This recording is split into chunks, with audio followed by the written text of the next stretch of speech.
In Material Master, each and every field I am going to explain very detailedly. So we can start with under the Material Master basic data one view. Under the basic data one view, the first topic, material number. So what is meant by material number in Material Master? What is the purpose? The SAP material number is the primary master data element of the SAP MM module. It is used to both describe and record history of purchases made. The material numbers for each unique material is generated by the SAP system. Materials are linked to account code, vendor, price, descriptions and other informations needed for the execution of a structured purchase order using this material number.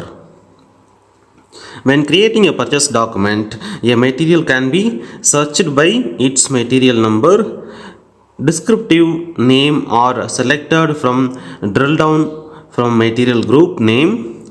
Once selected, the material short text can be amended to more precisely describe the item and unlimited long text is also available.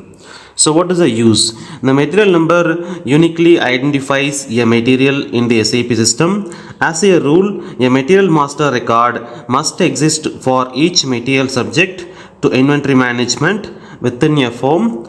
This record is stored under the material number. Why do we need this?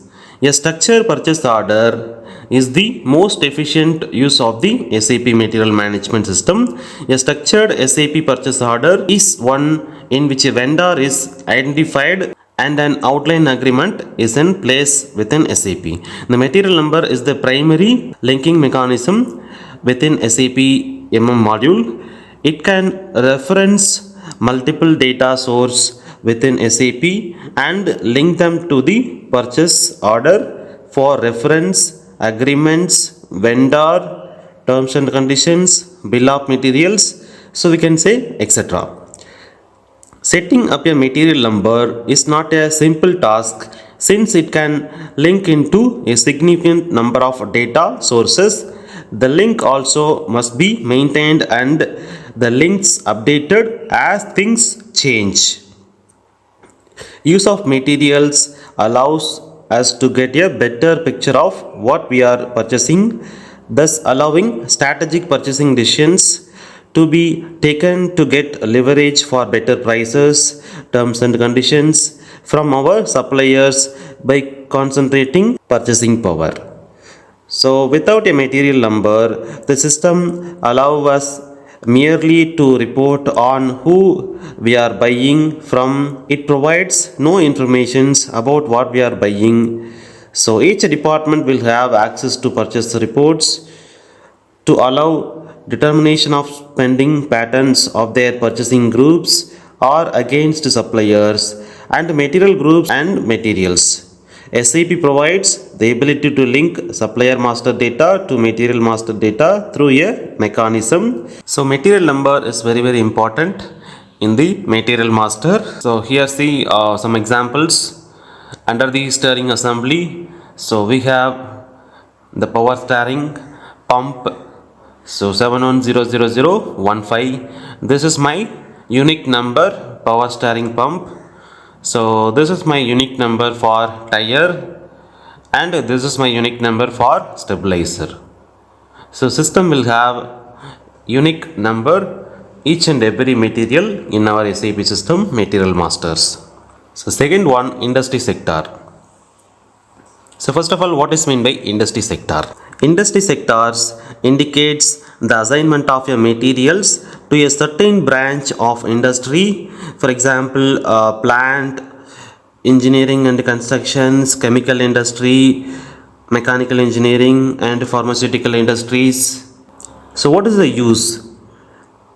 Like the material type, the industry key also has important control functions. It determines, for example, the selection of data fields on screens or the screen sequence, The subdivision into different industry sectors is necessary because, for example, a material in the chemical industry, such as a chemical solutions, differs from a material in mechanical engineering in its basic characteristics.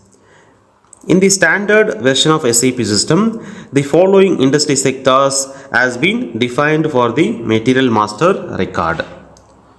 So the industry key we have to create by using one digit ID. So A, plant engineering and construction, C, chemical, M, mechanical engineering, P, pharmaceutical. So these are all the standard industry key available in our SAP systems. So then material type.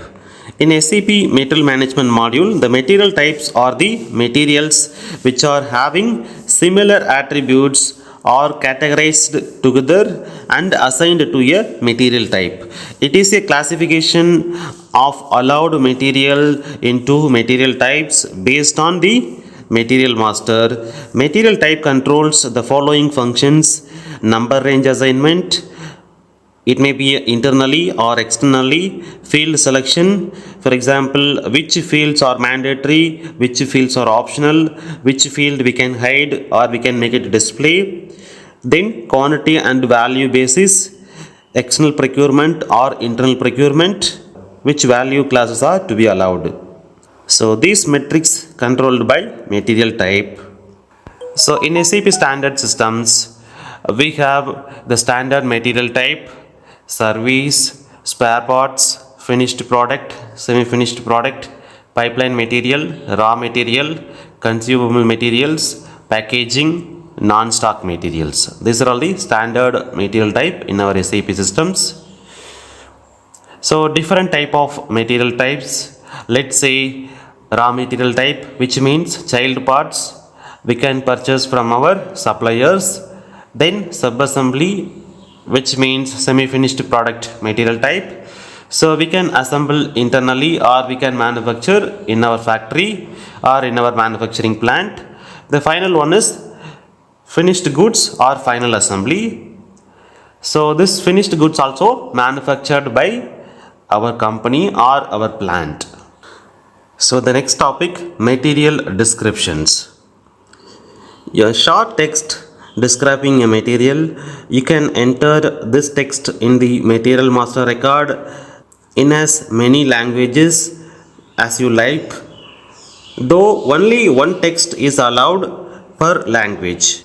You normally enter the material descriptions in the logon language on the first data screen you process. Since the material descriptions is the same for all user departments, it is important to agree on a suitable descriptions when the material master record is created. Changing a material descriptions.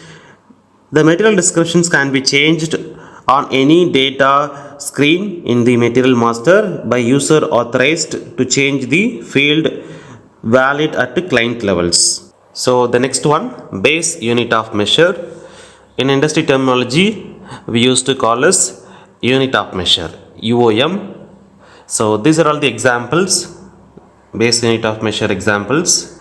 So the system distinguishes between the following unit of measure we used to call as base unit of measure. This is the unit of measure in which the stocks of your materials are managed. System converts all quantities entered in other units to the base unit of measure. So the second type is alternative unit of measure. So individual departments may have their own unit of measures. For example, purchasing may use a different units than the sales or warehouse management. All units of measure other than the base unit of measure are referred to as alternative unit of measure. The system supports the following alternative unit of measure. Order unit, which means allows a material to be ordered in a unit differing from the base unit of measure. The order unit is proposed automatically in purchasing functions where it can be changed. Second type is sales unit, allows a material to be sold in a unit differing from the base unit of measure. The sales unit is proposed automatically in the sales order where it can be changed. Third one is unit of issue, unit of measure in which the material is issued from the warehouse. It allows consumption, stock transfer, transferring postings, and physical inventories to be recorded in a unit differing from the base unit of measure and from stock keeping unit. So the final one is warehouse management unit. Unit of measure in which materials are managed in warehouse management. For inventory management, the system convert the quantities entered in the warehouse management unit into the base unit of measure. For example, if a material is normally managed using pieces as the base unit of measure, but several thousands pieces are contained in a box, it may be more appropriate to define a warehouse management unit that is more managed for warehouse management purpose. So the next field in material master basic data one view, material group. So what is meant by material group? Material groups are defined at client level. You can define material groups in SAP to differentiate the various materials.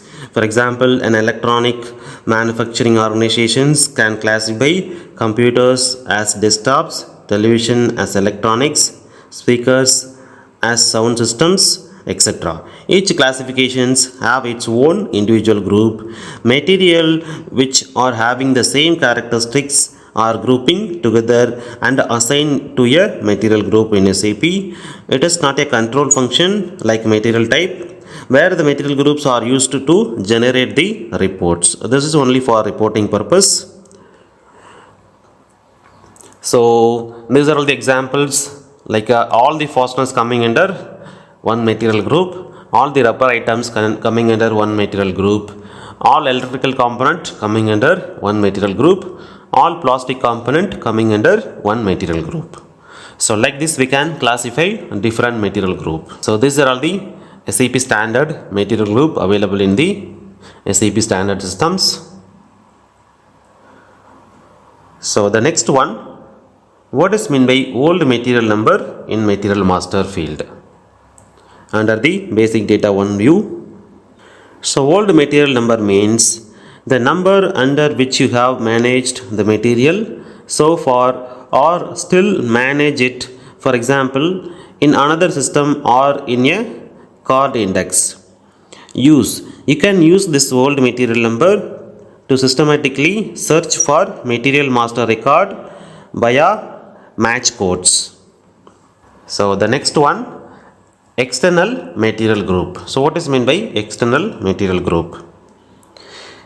It's normally used for provision materials. Also the relevant supplier can differ depending on the material requested. You can use this external material group to distinguish your supply relationship by different material. The external material group assigned in the relevant material master record is used to differentiate the supply relationships. When you create a supply relationship, you define time period for the relationship as well as the external material group for which the supply relationship is to be used. If a purchase order is created for a material, the system determines the external material group from the material master record and uses the supply relationship to determine the related force element. Material requirements therefore arise automatically for the force element that is responsible for supplying this material. So the next one, a division in material master basic data view. Division that you see in SAP is actually the material division. When you create materials, it can belong to one division of your company. Say for example, if you take Unilever, there are many divisions there. So they have food and beverages, and they have health products, and they have products for women, they have products for babies. So now these are broad classifications. So now if you have material T, it can fall in food and beverage division. So here we have some of the examples: food and beverages, healthcare products, health products, beauty products, detergent products. So these are the different divisions in the material master. So this is only for examples. So use of division, it can help you in creating different pricing, it can help you in reporting and analysis, also it can help you in customizing some of the operations within SAP. So then why does sales area have division in it? The reason I think is simple. The division in sales area can give you flexibility. In the above example, we know that there are a lot of divisions, but you want to have one common division to sell all your products to customers. Then you can have only one division as common division and use rest of the divisions to price and item or do an analysis. So now suppose you are an organization which supplies materials to military and also to commercial market. So then you want to restrict all the customers from the commercial market to buy materials which are in military division. Then you can create two separate sales areas and work around it. Even distribution channels can be used in this case. In my experience, these are all the things that I have seen, and also what I understand is the division of material is for pricing and subsequent report basics. If you want to break down the sales based on the division for each sales organization and distribution channel, then you should have the division in the sales orders. If divisions should come in sales orders, then it should be there in the sales area. So I hope now you understand what is the difference between material division and sales divisions.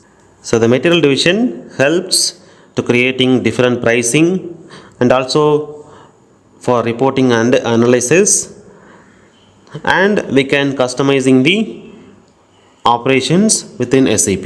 This is the purpose of material division. So the next field in the material master basic data one view, lab or office. So what are all laboratories, offices in SAP?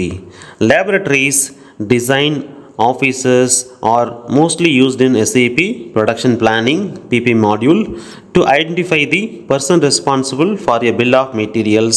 Mostly if the material is the chemical component, this field is mandatory in the basic data view on the material master record. So this lab and office is the responsible persons, especially used for chemical industries. So the next field in the basic data one view, product allocation. Product allocation functionality allows one to manage the supply of products which do not follow a fixed pattern of supply. The system can perform availability checks together with the product allocation checks. In production allocations, you can allocate quantities for specific materials at various hierarchical combinations and in turn reverse this quantity for the characteristics. So these characteristics or hierarchical combination can be either the sales area data, or this can be even up to customer groups or customer level. A precise planning and controlling mechanism is one of the utmost important for the execution of competitive order processing with guaranteed efficient and timely delivery to the customer of the required order quantity. Unforeseen problems such as product deficits or increased demand can have critical consequences for order processing and must be brought under control as soon as possible. The product allocation is a function provided by the SAP R3 systems for carrying out these control options intended to help your company to avoid critical requirements and procurement situations. This should enable you to keep production to a minimum at the same time as allowing you to reach quickly to bottlenecks and changing market situations. This is example for production allocations. Material A 5000 pieces. So the customer A allocated 3000 pieces, customer B allocated 1500 pieces, all other customers allocated 500 pieces. So the total quantity coming under 5000 pieces. So the next field, product hierarchy in the basic data 1 view. So what is meant by product hierarchy? Product hierarchies are the domain of material management. A product hierarchy is assigned to the material master record. This hierarchy is broken down into two specific levels, each level containing into own characteristics. A product hierarchy is recorded by the sequence of digit within a hierarchy number. This hierarchy numbers may have a maximum of 18 digits with a maximum of 9 levels. The custom product hierarchies can be maintained in /n B/76T code. Product hierarchy number of characters at various levels. In the standard systems, the product hierarchy consists of up to maximum 3 levels. The first and second level have 5 digit and the third level has 8 digit.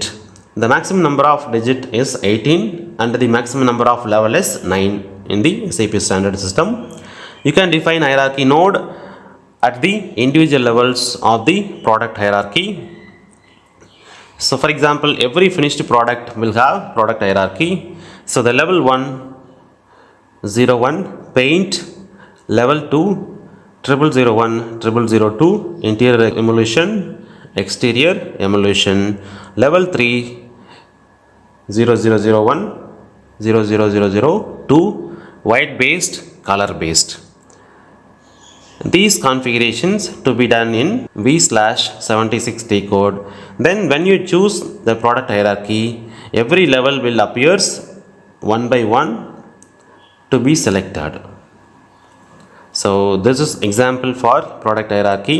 The level 1 paint, so 10000. Under the paint we have two different categories, interior emulsion, exterior emulsion.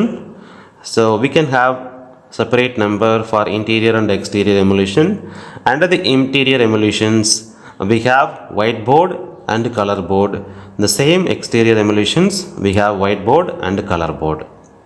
So now see here, under the interior emulsion whiteboard we have three different number. The first one representing paint, the second one representing interior emulsion, third one representing whiteboard. The same method goes for all the level 3 materials. So in basic data 1 view, the next topic, explant material status. In the complex world of SAP, managing inventory effectively requires control over every aspect of your materials. Explant material status plays a vital role by offering a way to define a material's usability across all plants within your organizations or company. So first of all, what is meant by explant material status? Simply put it, explant material status is a two-character code determining whether a material can be used in various functions.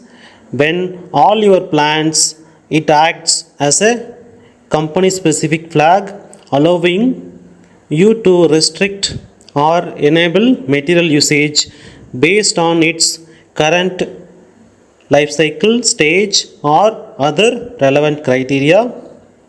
So why we need explant material status? So there are several reasons why explant material status as a valuable tool. The first one is control procurement activities.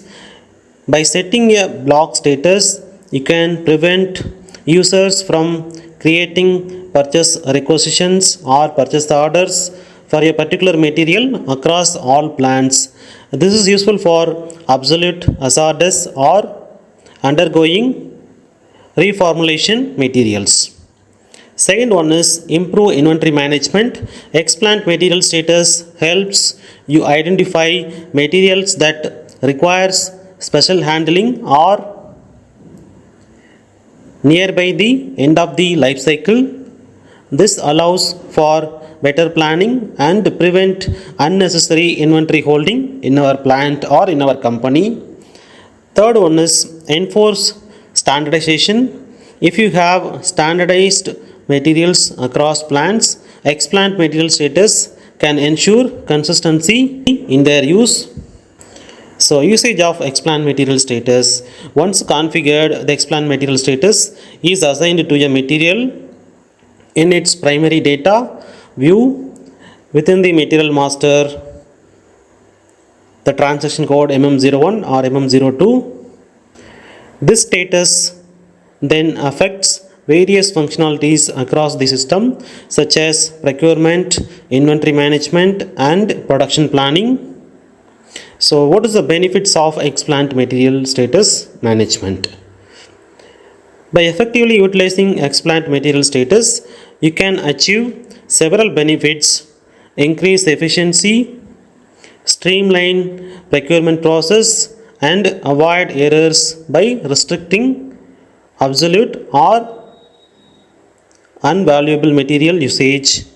Second one is improved cost control, reduce unnecessary inventory holding cost and ensure optimal material utilization. Third one is enhanced compliance, facilitate adherence to internal policies or regulations regarding material usage. So the next field in the basic data one view, valid from date. So in materials planning, the valid from date of the material status is considered only if it is precedes or is the same as the planning date. That is, if the valid from date is later than the planning date, it is not considered even if it is within the planning horizon. Example, this is my planning horizon, this is my planning date, validity from date and time. In this case, the valid from date is not considered in materials planning since it is later than the planning date. In purchasing, the valid from date of the material status is checked against the current date.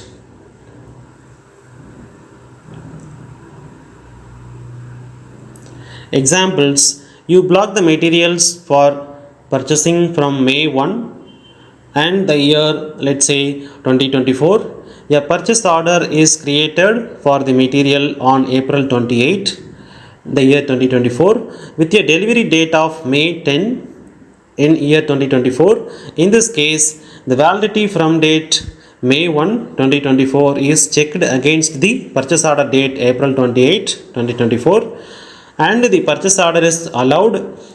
So had you created the purchase order on May 3 in 2024, an error message would have been issued.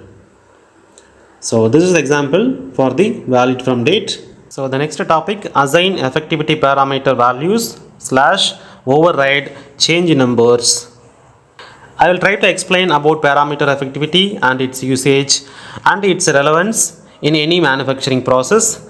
Parameter effectivity is used to manage multiple configurations of a bill of material and routing to make it easy to manage all possible units using the same super bill of material and super routing.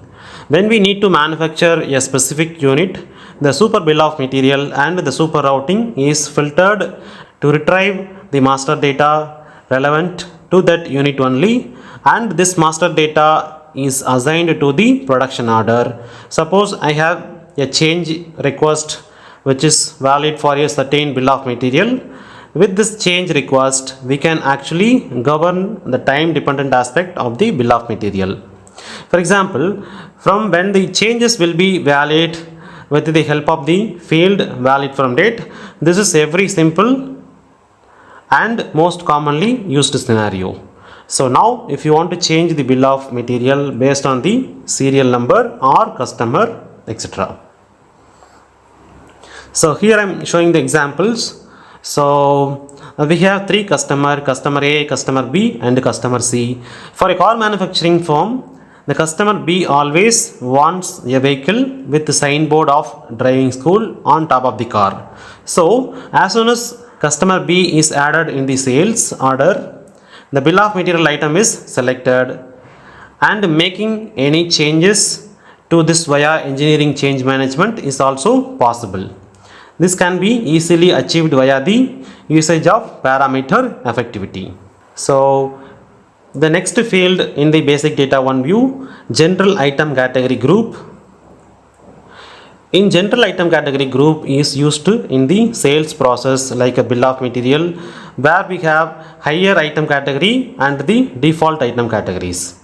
So general item category group is an extension item category group. Example, if one select item category group as a NORM, which means the standard item category group, but under the item category group NORM can further be classified as service item, packaging item or normal item using general item category group.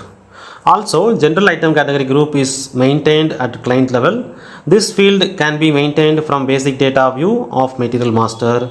Thus, in case item category group is missing, then the general item category group used for item category determination. So the next field in the basic data 1 view, authorization group. So what is meant by authorization group?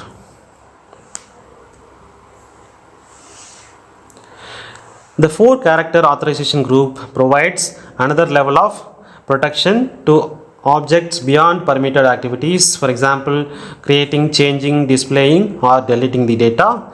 To carry out an action against an object with authorization group requires a user to have a role with maintained values for the combination of activity and authorization group. In materials management master data, authorization group is checked with below authorization object.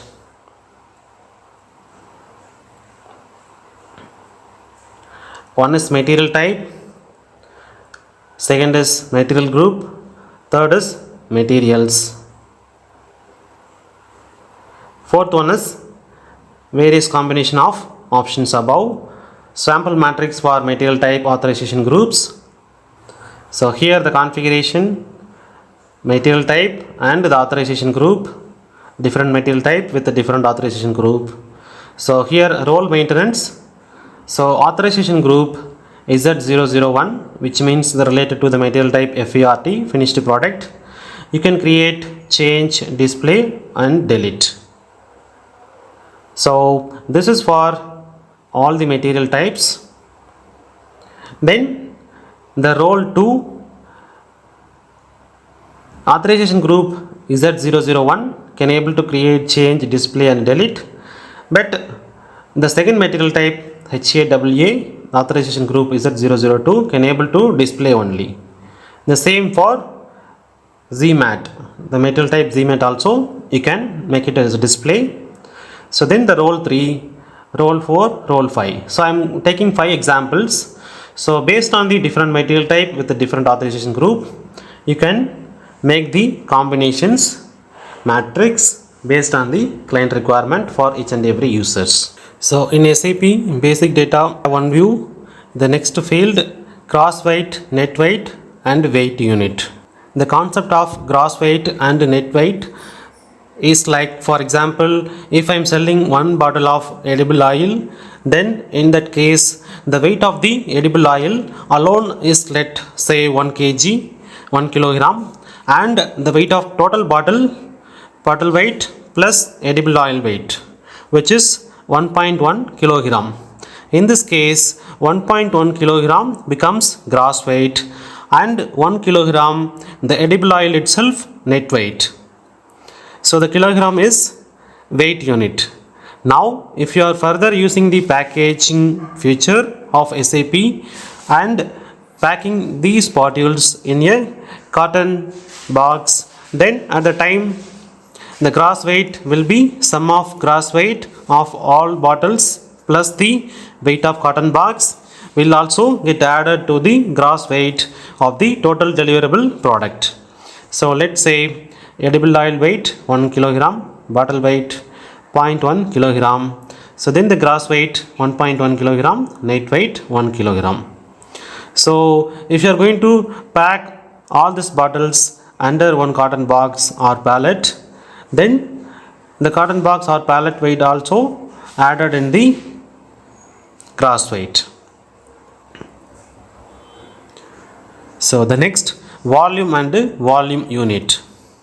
So here volume means, so we can enter length, breadth, height and width of the product. So here volume unit, so you can measure like length of the product and height of the product, width of the product. Then size and dimensions, this is only a text field, hence the data stored here will only be a text and not actual dimensions. We need to fill data in length, width and height fields individually. So then EAN/UPC and EAN category. So EAN is nothing but European Article Number or Universal Product Code. UPC means the International Article Number, also known as European Article Number or EAN or UPC, is a standard describing a barcode numbering system used in global trade to uniquely identify a specific product. Typically, EANs are 12 digits, with the last digit being a check digit. So will be assigned automatically in the material master. So these numbers helps customers and warehouse uniquely identify a product using barcode scanning or EDI transmissions. Business are required to purchase an EAN number range before it can be set up in SAP. EANs can be internal or external. You'd use internal if you have purchased an EAN range and you want to SAP to generate numbers from that range, or external if you are using your own number range. So then what is mean by competitor? Competitors are managed in the SAP systems as customers of a particular account group. This account group defines internally that the customer is a competitor. You can store company, personal and any other data for each competitor. So what is the use of this competitor entity? The competitor number in the material master record serves to identify a competitive product as that of a particular competitor. Products can be contrasted and compared at different hierarchical levels. So this allocation of one's own products and competitive products to the product groups. So then material group, packaging materials. So the packaging materials are intended to enclose or hold together the materials that are to be packed. In addition, the materials that is to be packed can be packed into or onto the packing material. The packaging material can be a load carrier. The most important packaging material include crates, boxes, containers and etc. So what is the use? You have to maintain the material master data for each packaging material you want to use. When creating material master records for packaging materials, enter either material type VARP, which is nothing but the material type for packaging in a SAP standard system, or a customer specific material type that you have already set in customizing. Material type VARP contains additional packing relevant field in the sales general plan data screen. You can use the field selection to make the additional field available for input for all the material types. The gross weight and the volume that you enter in the material master have special significance for packing. When you create a handling unit HU, the system automatically copies the packing materials master data and uses the gross weight and volume as the packaging materials. So the integration part, packaging materials are special types of materials that can be used for packing or for transporting goods. During packing, you must always specify a packaging material so that handling units can be created. So these are all the examples: crate, pallet, box, container for our packaging materials. So then the next field, product composition. What is meant by product composition? One client distributes pharma drugs. There may be some cases they have to sell the product which is not in stock, in those cases they will sell some other drug having same composition. So we need to maintain the composition in material master. For this we activated specification assignment screen and created new specification type equal to composition, which is nothing but composition. Now we wanted to maintain the main composition in the screen, which will be accessible by a particular user group. So most of the time the product composition used by pharma industries to manage the material shortage. So then the next field, reference material for materials packed in same way. Material master record that serves as a template for packing instructions for materials that can be packed in the same way. So what is the use? The material for which the reference material is entered in the material master record can be packed with special packing instructions for the reference material. For example, the material 471101 and 471102 can be packed in the same way. For both materials, the reference material number is 4711 is entered in the material master record. So the next two digit 01 and 02 can be packed in the same way. If you now create a packing instructions containing the reference material 4711 as an item of item type R, both material 471101 and 471102 can be packed automatically using these packing instructions. So we need to set up the packing instructions based on the requirement. So then language is maintained basic data text. During execution of material master creation or material master edit, you can change the text in multiple languages through additional data in the tab. So next, material master basic data to view. So under the basic data to view, the first topic, production/inspection memo. So we want to maintain a production memo on material level for the printout on production order paper. Material master text like basic data text, inspection text, internal comment are all used for specified functions. So the next field, industry standard descriptions such as ISO. So description of the material in accordance with the appropriate industry standard such as ANSI or ISO standard. This field is purely for informations. So the next one, page format of production memo. Page format of the materials production or inspection memo. The ANSI or the ISO paper size standards. So based on the standard size, the recommended standard size, we need to set up the page format of production memo. As per ISO standard, for example, A0 paper size A0 equal to 841 into 1189 mm. The paper size A1 594 into 841 mm and so on. So these are all the standard paper size as per the ANSI or ISO standards, and this field also purely for information purpose. So then the next field, basic material. So what is meant by basic material? When you maintain a material master record, any basic material that you specify on the basic data screen in the standard SAP R3 systems is checked against a table of basic materials that you can specify in customizing.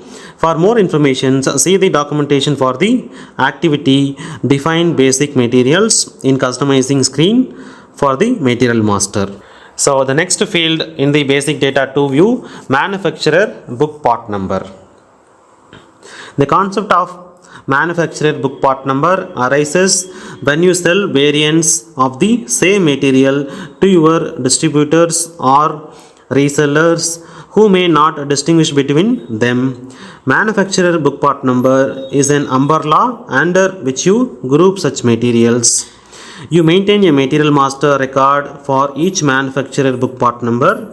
You assign manufacturer book part number to each DRM relevant material in the material master record of the material. So the next field, medium. So what is meant by medium?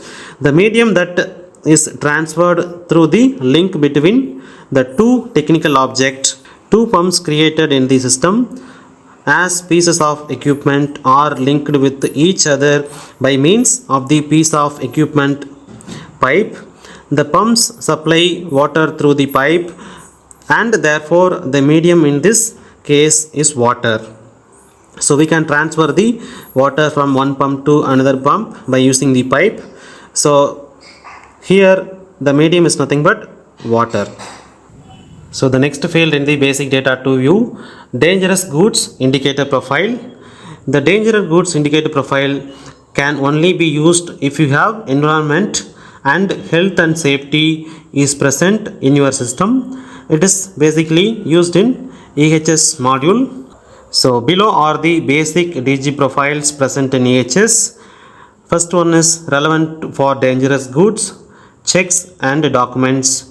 Second one is relevant for dangerous goods. If you want other DG profile, you need to configure in our SAP systems based on your requirement. The next field, environmentally relevant, specifies that this is an environmentally relevant material. So the next one, indicator in bulk / liquid.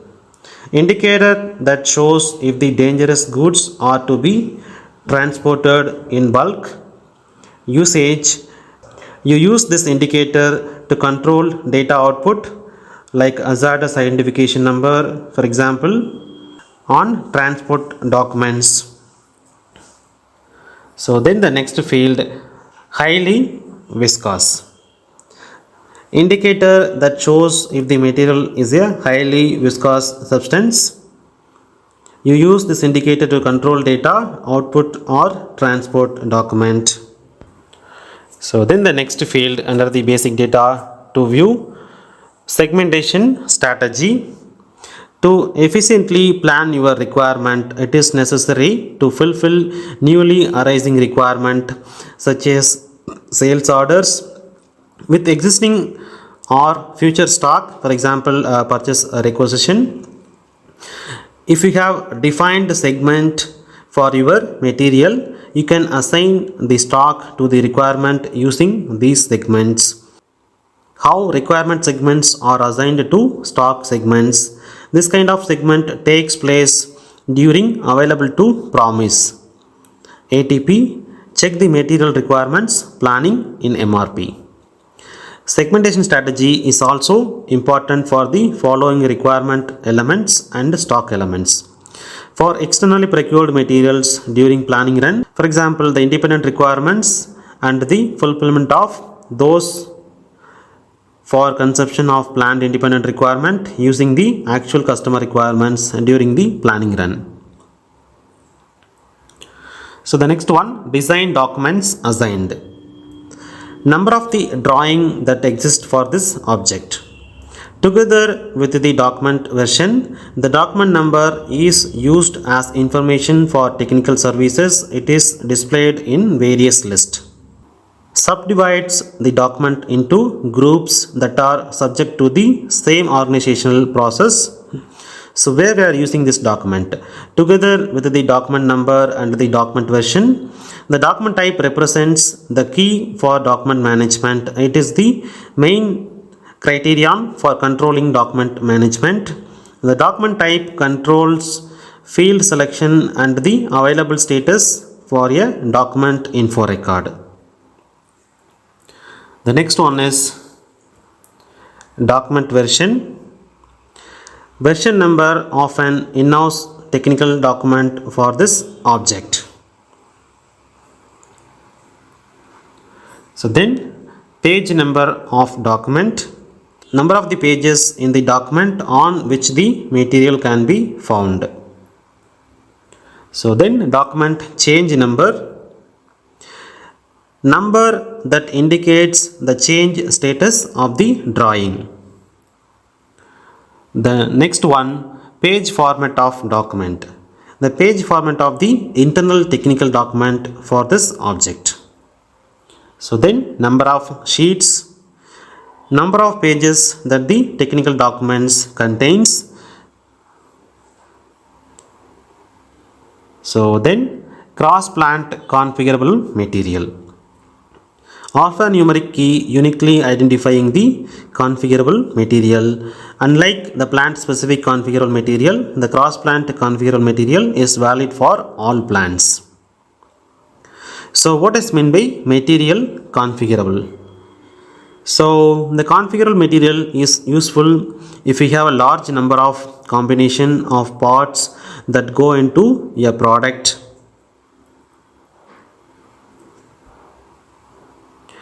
It means different permutations and combinations of the parts of same material. If you maintain a unique material code for each combination, you require a large number of material numbers. So the material type KMAT may be used in such a case where you maintain just one generic product code. A super bill of material is maintained for such a material consisting of all possible alternatives. A routing is also maintained consisting of all possible operations that could be used. Typically, the configurable material is used in make to order environment. However, frequently ordered configuration may be planned with a material variant which needs to have a material master record. The material variants may have stock and value depending upon characteristic values chosen at sales order entry and sales order BOM is created. Routing operations are also chosen depending upon which BOM components are assigned to them. Let me show you some examples for configurable material. So here I am going to purchase one bicycle. The bicycle, we have two types. One is gear type, another one is non-gear type. So in gear type, I have 3 different gear ratio and I have 5 different suspension and I have 3 different sheets. So let's say the finished goods variant is my bicycle. So the next level, it is shows as a characteristics, which means the major component under the bicycle. So the flexi gear, standard gear, suspension and seat. So under the flexi gear, we have 3 variants: sports 10:4, hybrid 7:3, city 6:2. Under the standard gear, we have only one gear ratio 6:2. Under the suspensions, I have 3 types: mono, flexible, hydraulic suspensions. Under the seat, I have 3 types: heavy, medium, plush. For example, as a customer, I am going to purchase one bicycle and I can choose what kind of gear ratio required. Either it is coming under flexi gear or standard gear, and what kind of suspension required and what kind of seat required. So as a customer, I can customize my bicycle. So based on my requirement, so my client going to assemble the product and they are going to sell it to me. So this is the example for configurable material. So we have different combinations we can choose based on our requirement, the individual requirement. So the next field is APN code. Identifies the materials that are controlled by the Brazilian oil agency. This is called APN code. So the next one, product group type. Product group types are a prerequisites for the formation of product groups. Product group type and product groups facilitates the grouping of similar products. The product group type defines the criterion according to which the product group are formed. So then the product grouping of products of the same type defined in customizing for the product master. Product groups are assigned to a product group type which is similarly defined in customizing for the product master. While the product group type specifies the criterion by which grouping takes place, product groups represents the instance of such a grouping, for example small, medium, large. In Material Master, third view, extended service part planning. So this feature enables you to perform planning functions specific to service parts and provides transparency thought to supply chain throughout the supply chain, right from the moment demand occurs through to the delivery of the product. For example, you can perform the following activities. You can capture and manage demand for your location products to generate a demand history. You can plan the optimal stock of location products using the Planning Service Manager PSM. You can react flexibility to change demands and determine the best forecast model. So for example, constant model, trend model, seasonal model. So these are all the examples. And for a location product, and use stability rules to prevent too rapid changes to the forecast model. You can organize replacement planning within bills of distributions. You can determine the distribution of goods within a bill of distribution. You can balance excess and shortages at individual locations by adding them to inventory balancing areas. You can analyze extended service part planning in SAP Analytics Cloud, we used to call as the shortcut SAC. So fourth view in Material Master, purchasing view. Under the purchasing, the first field, purchasing order unit of measure, specifies the unit of measure in which material is ordered. Enter a value in this field only if you want to use a unit of measure differing from the base unit of measure in Material Master Basic Data 1 view. If the field does not contain an entry, the system will assume that the unit of measure is the base unit of measure, which is available in the Basic Data 1 view. So you can convert the purchasing order unit, for example, from 1 gallon to 3.785 liter. This is the conversion. Variable purchase order unit active. In the material can be ordered in more than one unit of measure. Enter 1 in the variable order unit field. This setting adapted in the purchasing info record and allows you to enter an order unit that differs from the one in the purchasing info record when creating or maintaining a purchase order or source list. So the next field in the purchasing view, plant specific material status. So the plant specific material status indicates whether for a specific plant the material may be used in the following areas, like materials management, for example in purchasing and in inventory management. Second one is production planning and control. Third one is plant maintenance. And fourth one is warehouse management. So what is the use of plant specific material status?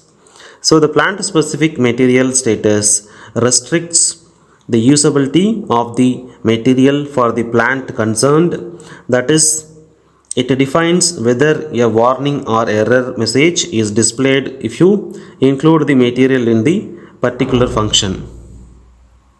For example, the material may be a part under development or one to be discontinued.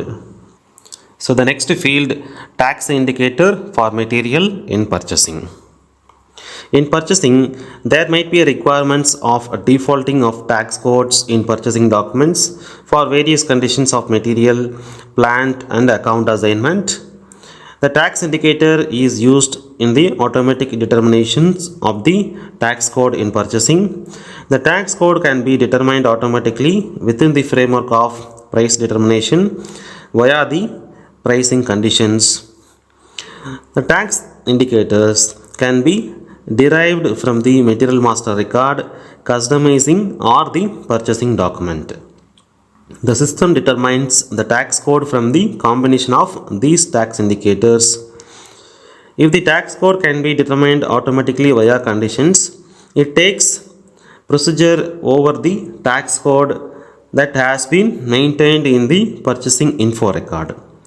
Tax indicators, there are three types of tax indicator in purchasing: tax indicator for material, tax indicator for plant and account assignment, and all the defined in SPRO as under. So in purchasing view, the next field, material qualifies for discount in kind. This function allows to get a product free of charge in the form of free goods when a certain quantity of product is ordered. Discount in kind can be in the form of free or bonus goods. Free goods are of two types: inclusive bonus quantity, and second type is exclusive bonus quantity. So what is inclusive bonus quantity? Free goods that are part of order quantity but not included in the invoice. The quantity units of the free goods delivered or the ordered goods must be the same. The ordered goods and the free goods both involve the same material. Example, we order 10 chairs and vendor delivers all the 10 pieces, declares that one chair among them is free and invoices only for 9 pieces. These free goods are inclusive in the total quantity ordered. So we are ordering 10 chair. So the vendor says, if you are buying 10 chair, so we will give one free chair free of cost. So which means the invoice is going to be generated only for 9 chair. Second type is exclusive bonus quantity. Here, in addition to the purchase order quantity, a certain quantity of materials are guaranteed as free goods. A larger quantity is delivered than the order, whereby no charge is made for the additional quantity delivered. The materials delivered, a free goods, do not necessarily have to be the same as the materials orders. Example, when 5 tables are ordered, the vendor supplies one chair as free goods. Therefore, if we order 5 tables, we receive a chair as free goods. This is exclusive bonus quantity, which means not necessary in the same material. So the next field in the purchasing, material freight group.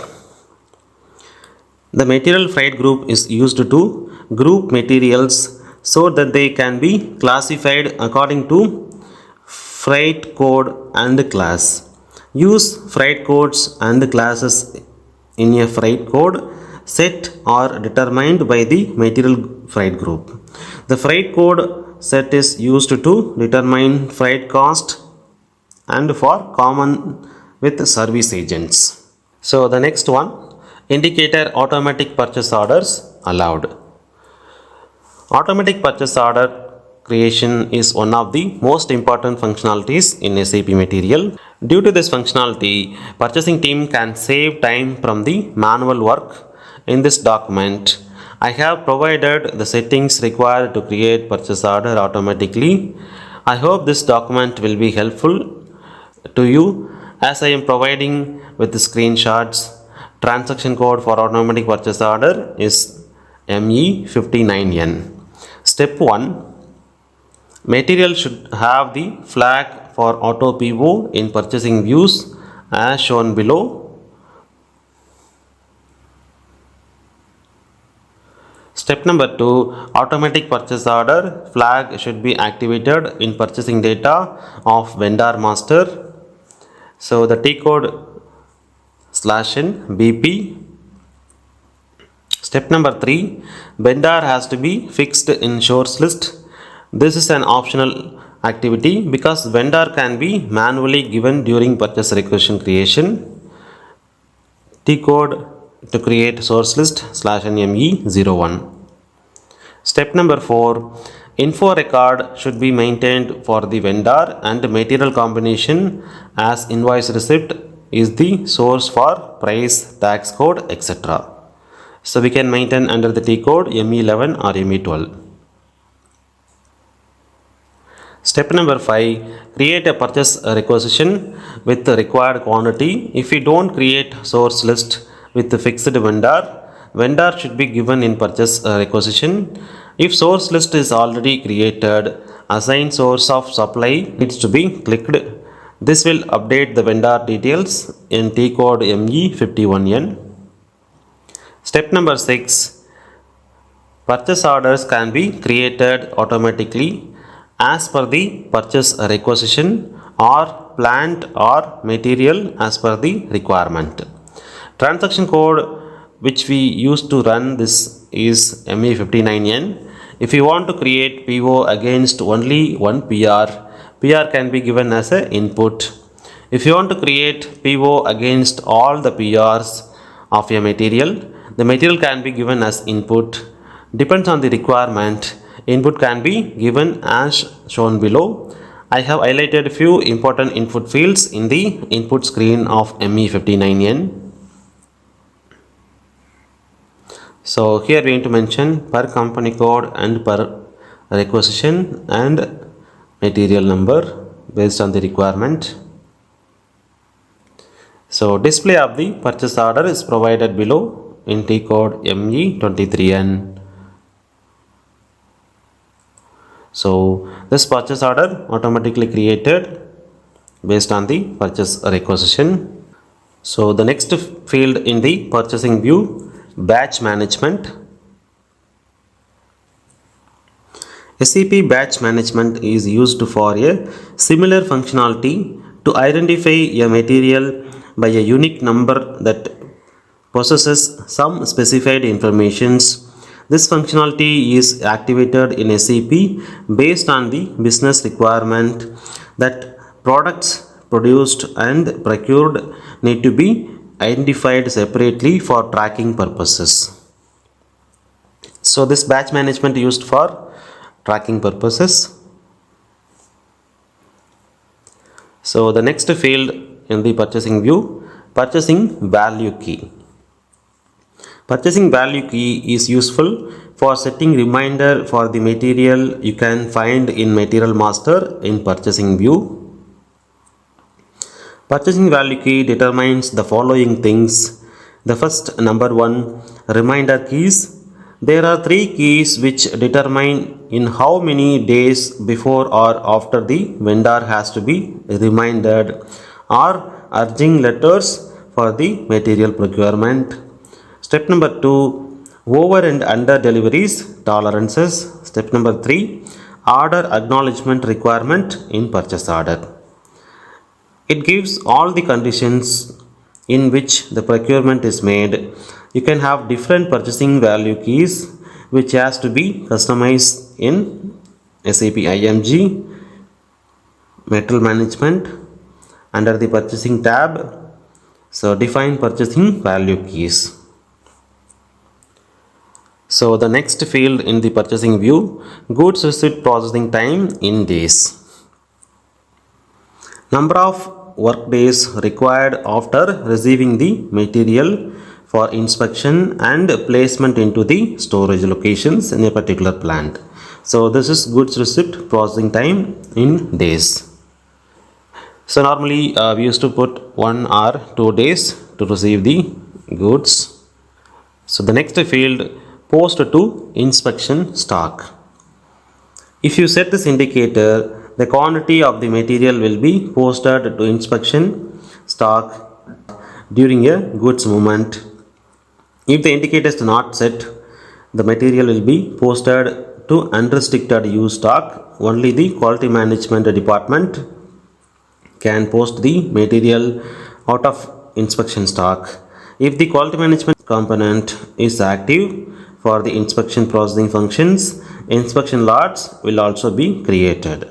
So now I'm going to show you in our SAP system, so how the stocks are defined. Go to SAP, enter the T code /n MMBE, enter. So here we need to enter material, remove the plant ID and then execute. So now see here, so the stocks are coming under unrestricted use, which means this quantity we can use at any time, ready to use. So here we have quality inspections. So if the post to inspection stock indicator is set for a particular material master, the immediately stock goes to under the quality inspections. After completing the quality inspections, the quality management team will transfer the stock from quality inspection to unrestricted use. If the post to inspection stock is not set, then immediately goods transferred to unrestricted use directly.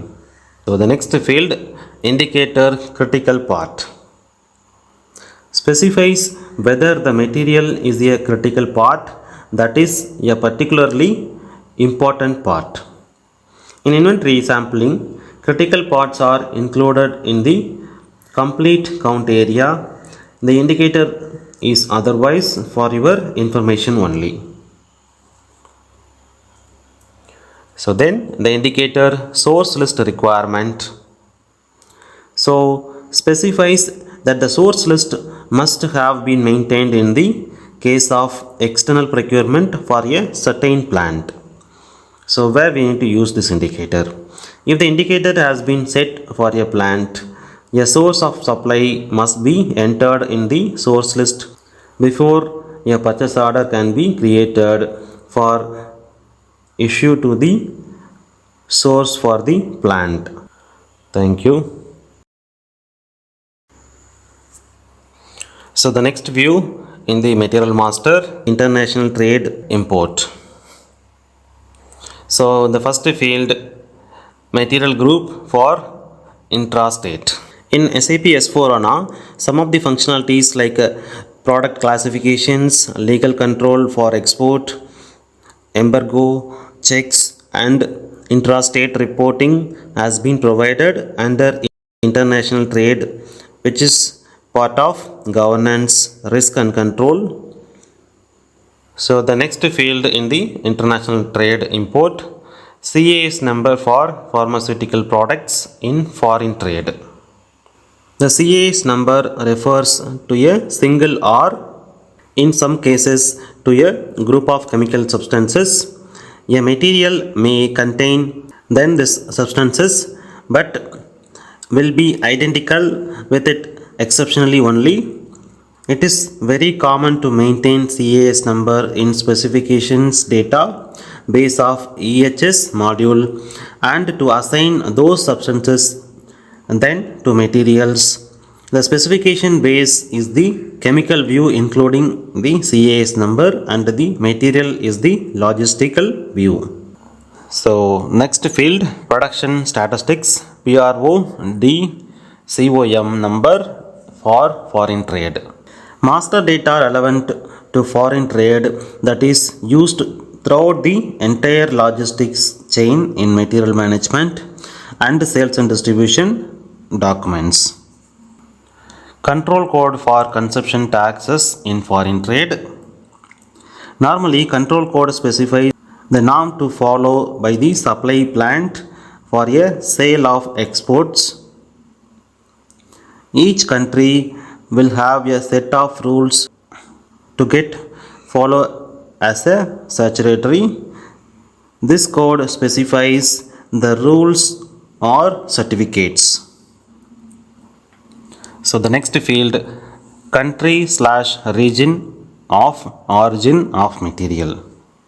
Country of origin is used to represent the original country of production or manufacturing.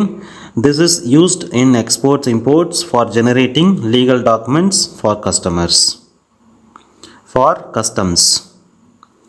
For supply chain integrity purposes, it is needed to verify the country of origin of a material prior to receipt and also during selling to countries which is require COO as legal documents. So COO is nothing but country of origin of material. So the next field, region of origin of material. You can enter a region of the country from which the goods originate. This information is required for the declarations regarding goods dispatches or imports and the goods receipt and exports, which are made to the authorities. Declarations to the authorities for foreign trade are a legal requirement in many countries. So we have to fulfill this legal requirement. In Material Master, view number 6, Purchase Order Text. In the Purchase Order Text view in Material Master, the screen is divided into two sections. On the left, the languages are listed and the text is on the right. There is a Create button on the left side where you can create a long text in different languages. So here we have Create button, so you can use this Create button. So we can enter the informations in different languages. In Material Master, 7th view, MRP1. Under the MRP1 view, so the first field, MRP group. So what is meant by MRP group? An MRP group is an object which you can use to assign common control parameters to a group of material for planning and organizational purposes. You can group materials using MRP groups. Each of the MRP group can have its own MRP parameter set. You can set the MRP group in the Material Master MRP1 view. MRP group can be maintained using transaction code /NOPPR. By assigning the MRP groups to a set of materials, allow planner to configure these materials to behave in a certain manner for planning purposes. All the materials in the group would then have unique planning method or unique planning features. Thus, the organizations can devise multiple MRP groups with their own planning features and characteristics rather than having one set of planning feature set to the plant level. So the next field in the MRP1 view, ABC indicator. Indicator that classifies a material as an A, B or C part according to its consumption value. This classification process is known as the ABC analysis. The three indicators have the following meanings.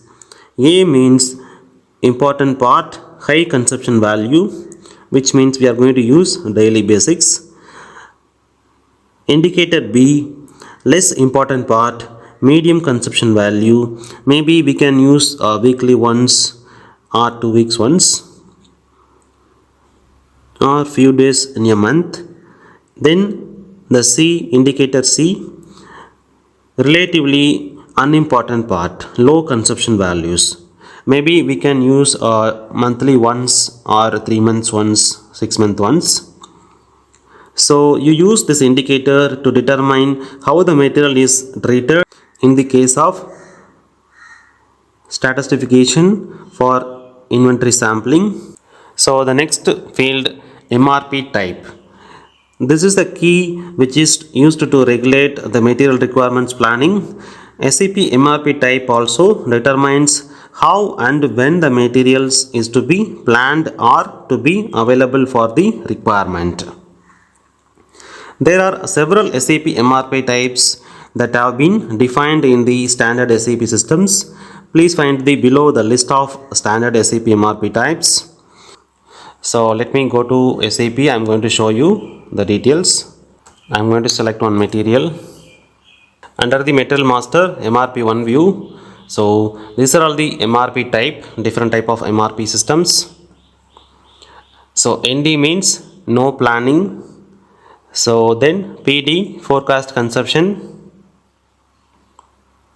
R1 time based planning, VB forecast based planning, VB reorder point planning, so VM automatic reorder point planning. So these are all the different type of MRP type. So based on the requirement we can use in our material master. The next field in the MRP1 view, reorder point. In the reorder point planning procedure, the system compares available warehouse stock with the reorder level. If available stock falls below the reorder level, an order proposal is generated. The reorder level is made up of the sum of the safety stock plus the expected average material consumption within the replenishment lead time. So therefore, when determining the reorder level, you must take safety stock, previous consumption values or future requirements and the replenishment lead time into account. Safety stock must be set at the level which covers both excess material consumption within the replenishment time and the additional requirements which may occur during delivery delays. You must therefore take previous consumption for or further requirements and the vendor's delivery timelines or that of production into account when determining the safety stock level. Types of reorder point planning. So we have two types. One is manual reorder point planning, another one is automatic reorder point planning. If you choose the manual reorder point planning procedure, you must specify both the reorder level and the safety stock level yourself and enter them in the appropriate material master record. If you choose the automatic reorder point planning procedure, then both the order level and the safety stock level are determined by the integrated forecasting program. The system determines the forecast values for future requirements by means of historical data. From these forecast values, the system then calculates the reorder level and the safety stock level for a particular material. So which is specified by the MRP controller and the materials replenishment lead time into account. So the next one, planning cycle. Key that determines the day on which the material is planned and ordered.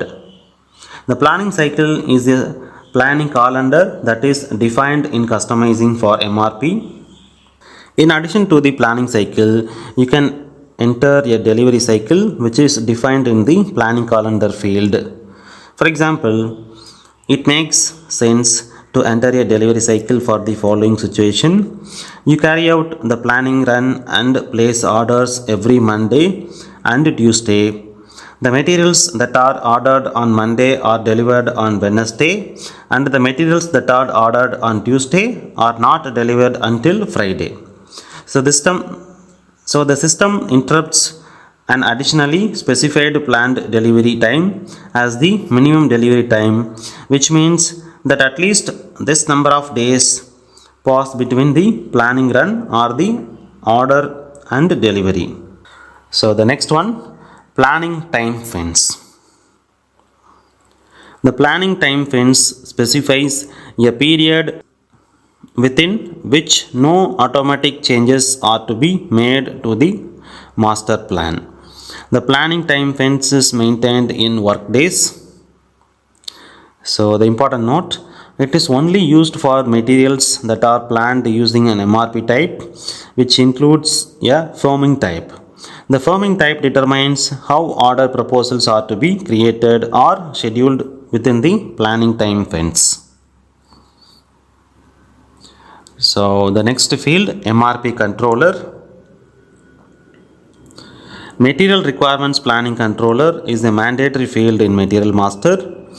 It represents the person or group that will be responsible of controlling the material workflow scheduling. The material requirements planning controller is the physical person that will be responsible for following the planning of the material requirements among its usage within the organizations. So the next one, lot sizing procedure within material planning. This is a setting by which we decide how the material will be produced or procured with a lot. Let's say Coke comes in a crate and one crate means 24 numbers. So if requirement is 70, by lot sizing procedure we can decide to have 24 plus 24 plus 24 equal to 72 numbers. So my requirement is 70, but system will consider as a 72. Weekly and monthly lot size means this will propose entire requirement clubbing together in week or month. So this is the example. One crate means 24 number, requirement is 70 number. So by lot sizing procedure we can decide to have 24 plus 24 plus 24 equal to 72 numbers. My requirement is 70, based on the lot size I can get 72 numbers. So then minimum lot size. So what is the definition? Minimum procurement quantity of a receipt. This is my minimum lot size. So where we need to use this minimum lot size? If you define a minimum lot size, the system can only create receipts with a procurement quantity that does not fall short of the minimum lot size. To recover a requirement whose requirements quantity falls short of the minimum lot size, the system must create a receipt with the minimum lot size. You can use the minimum lot size for the following standard lot sizing procedure. The one is lot for lot order quantity, 2 period lot sizing procedure, 3 reorder point procedure. The minimum lot size is not relevant for manually creating a receipt. Here the system always creates a receipt with the required yield. Example, you have defined a minimum lot size of 100 pieces and the assembly scrap of 20% for a product produced in-house. To cover an uncovered requirement of 40 pieces, 50 pieces must be produced altogether, taking the assembly scrap into account. Due to the minimum lot size of 100 pieces, however, the system creates a receipt with a procurement quantity of 100 pieces, so corresponding to the yield of 80 pieces. So what is maximum lot size? Maximum procurement quantity of a receipt. So where it is used? If you define a maximum lot size, the system can only create receipts with a procurement quantity that does not exceed the maximum lot size. To cover the requirement whose requirements quantity exceeds the maximum lot size, the system must create several receipts accordingly. You can use the maximum lot size for the following standard lot sizing procedure: lot for lot order quantity, period lot sizing procedure, and reorder point method. Example, you have defined a lot size of 100 pieces and an assembly scrap of 20% for a product produced in-house. To cover the uncovered requirement of 200 pieces, 250 pieces must be produced altogether, taking the assembly scrap into account. Due to the maximum lot size of 100 pieces, the system create two receipts with the procurement quantity of 100 pieces, each corresponding to yield of 80 pieces each, and a further receipt with a procurement quantity of 50 pieces corresponding to the yield of 40 pieces. So which means, so the maximum lot size 100 quantity, and we defined in the system assembly scrap is 20%. So to cover the uncovered requirement of 200 pieces, so 250 pieces must be produced altogether. So taking to the assembly scrap into the account, so due to the maximum lot size of 100 pieces, system will create three different receipts First two receipt for 100 and 100 pieces, the last receipt for 50 pieces. So which means corresponding to the yield of 80%. So then the next field, fixed lot size. When planning used fixed lot size, the system will use the fixed order quantity recorded in the material master for the lot size calculation if a material shortage exists. If the fixed lot size is not sufficient to balance out the material shortage, the several lots are planned for the same date until material shortage is eliminated. So the next one, maximum stock level. You use the lot sizing procedure replenishment up to maximum stock level. If you want to fill the stock up to the highest possible level, or if you can only store a certain quantity of a material due to container size, this applies to a tank. For example, capacity of the tank determines the maximum stock level. So the next field, lot size independent cost. Costs that are incurred irrespective of your lot size for each purchase order or production order over the above the purchase order price or production cost. Use, where we need to use this independent cost. The ordering cost are used only for calculating the lot size.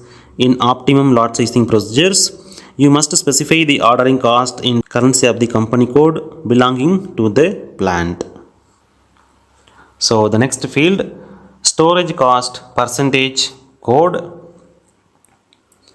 So the key concept, storage cost indicator is a feature in SAP's material requirement planning component that allows user to calculate the cost of storing materials. It takes into account factors such as the cost of the material itself, the cost of the storage space, and the cost of labor associated with the storing and retrieving the materials.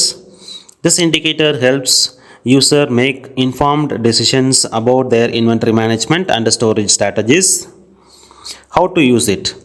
To use the storage cost indicator, users must first enter the relevant data into SAP MRP system. This includes information about the material being stored, such as its cost, size, and weight. Users must also enter data about the storage space, such as its size and cost. Finally, users must enter the data about labor cost associated with the storing and retrieving materials. Once all this data is entered, the storage cost indicator will calculate the total cost of storing the material. So the next field in the MRP1 view, assembly scrap in percent. Percentage scrap that occurs during production of the material if the material is an assembly. Use, the assembly scrap is used in material planning to calculate the lot size of the assembly. The system increases the quantity to be produced by the scrap quantity calculated. So if the material is an assembly, specify the percentage scrap as required. For example, if the quantity to be produced is 200 pieces and you specify an assembly scrap of 10%, which means you have to produce 220 pieces, then only you can get the output of 200 pieces. So the next field in the MRP1 view, talk time. Talk time is a tool for setting the pace and rhythm of your manufacturing process and aligning it with customer demand. As a metric, talk time is the amount of time to manufacture each part, such as producing one part every 22 seconds. As a tool, it helps you to establish flow and eliminate waste in your process. So what is the talk time formula? Talk time is traditionally calculated from available production time and customer demand.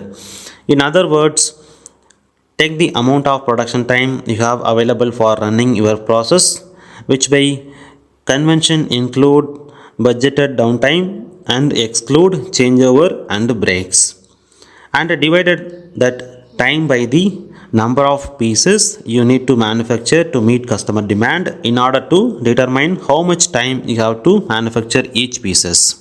So talk time equal to available production time divided by customer demand. This is the formula to calculate talk time each and every product. So in MRP1 view, the next field rounding value, you use a rounding profile if you want to round the procurement quantity up to quantities which can be delivered or transported.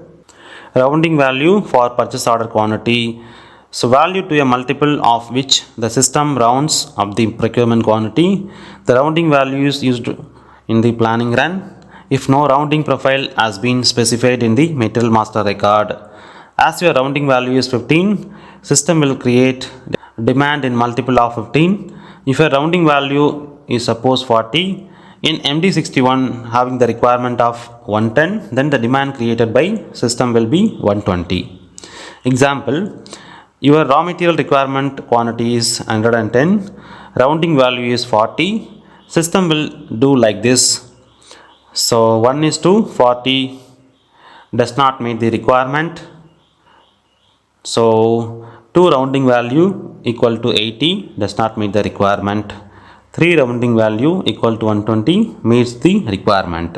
So it will create a procurement proposal for 120.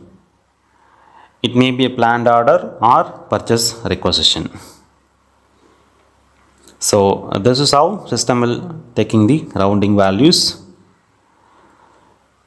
So the next one, rounding profile.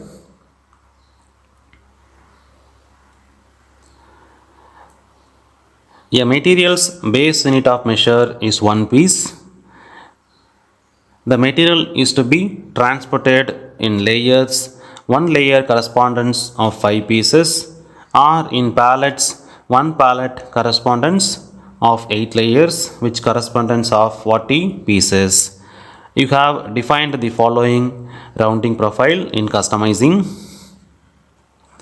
So from a requirement of 3 pieces, the system round up to 5 pieces. From a requirement of 33 pieces, it rounds up to 40 pieces. The system then calculate the procurement quantities as follows. For a requirement of 8 pieces, the system checks how many times 5 fits into 8. The results in a procurement quantity of 5 pieces, 1 into 5 equal to 5. The system rounds up the remaining 3 pieces to 5 pieces. Thus, for a requirement of 8 pieces, one procurement proposal is created for 10 pieces. So for a requirement of 33 pieces, the system checks how many times 40 fits into 33. The result is procurement quantity of 40 pieces, 1 equal to 40. The system rounds up the remaining 33 pieces into 40 pieces. Thus, for a procurement of 33 pieces, a procurement proposal is created for 40 pieces. For example, this is my requirement quantity and this is my procurement quantity. Based on the pallet or the container size, system will determine the procurement quantity against the requirement quantity by using the rounding profile. So in Material Master 8th view, MRP2. Under the MRP2, the first field procurement type. When the system determines the procurement element, it first asks whether procurement should take place via the in-house production or external procurement. In both in-house production and external procurement are defined for the material via the material type. Then you can set the procurement type as follows by overwriting the indicator in the material master, by converting the planned order either into a production order or a purchase requisition, then by using the quota arrangement.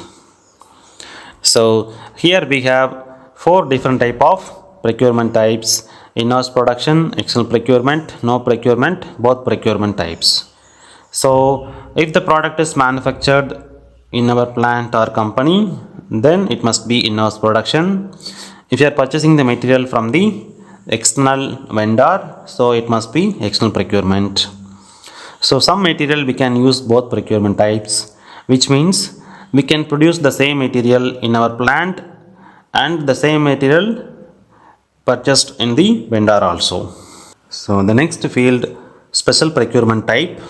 The special procurement type is used to precisely define how in-house production and external procurement is to be carried out.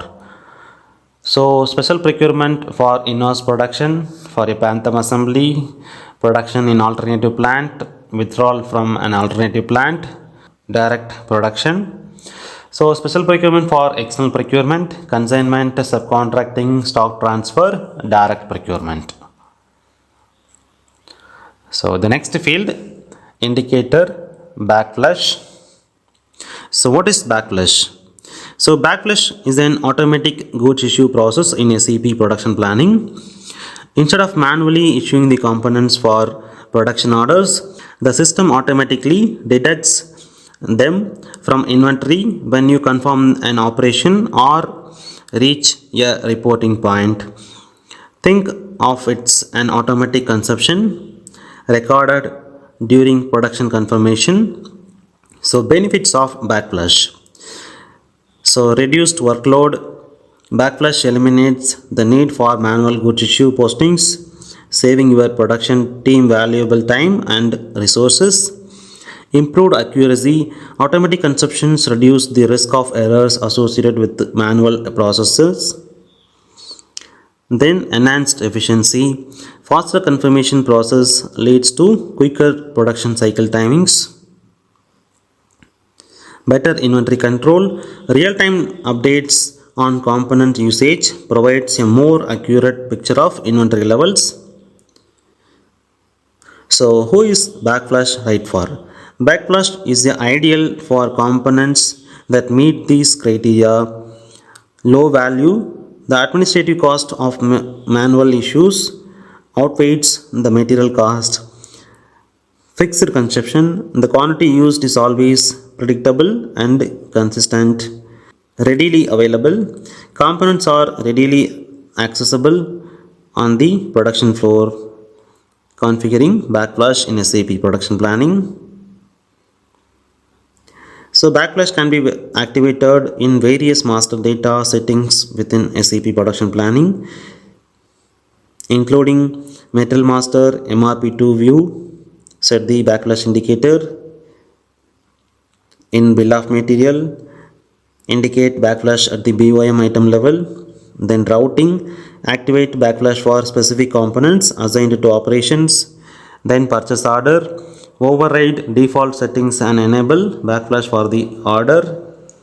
Remember, backflush is a powerful tool, but it's not a one size fits all solution. Carefully evaluate your production process and component characteristics before implementing backflush in your material master.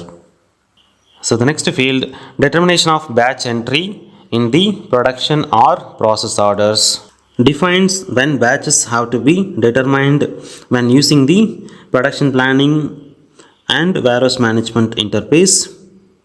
So the usage, this indicator refers to the components of an order, not to the finished product to be manufactured. You have the following options. The batches can be determined when the goods issue is posted. The batches must be entered in the order before it is released. The batches must be entered in the order before the goods issue is posted, but not necessarily before the order is released.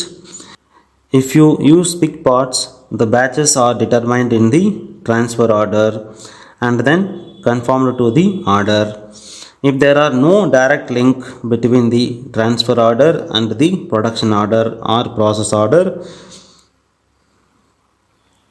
you must enter the batches in the production order or process order manually.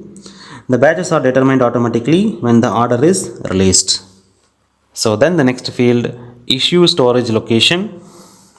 In the case of a material produced in-house, this is the key of the storage location that is copied to the planned order or production order or run schedule quantity. If the material is a component, it is the issuing storage location to which a backflush is posted. If the material is produced, it is the receiving storage location to which the receipt of the material is posted. So the procedure, you specify the receiving storage location for repetitive manufacturing in the production version for the material master record. For the material master record. So the next field, proposed supply area in material master record.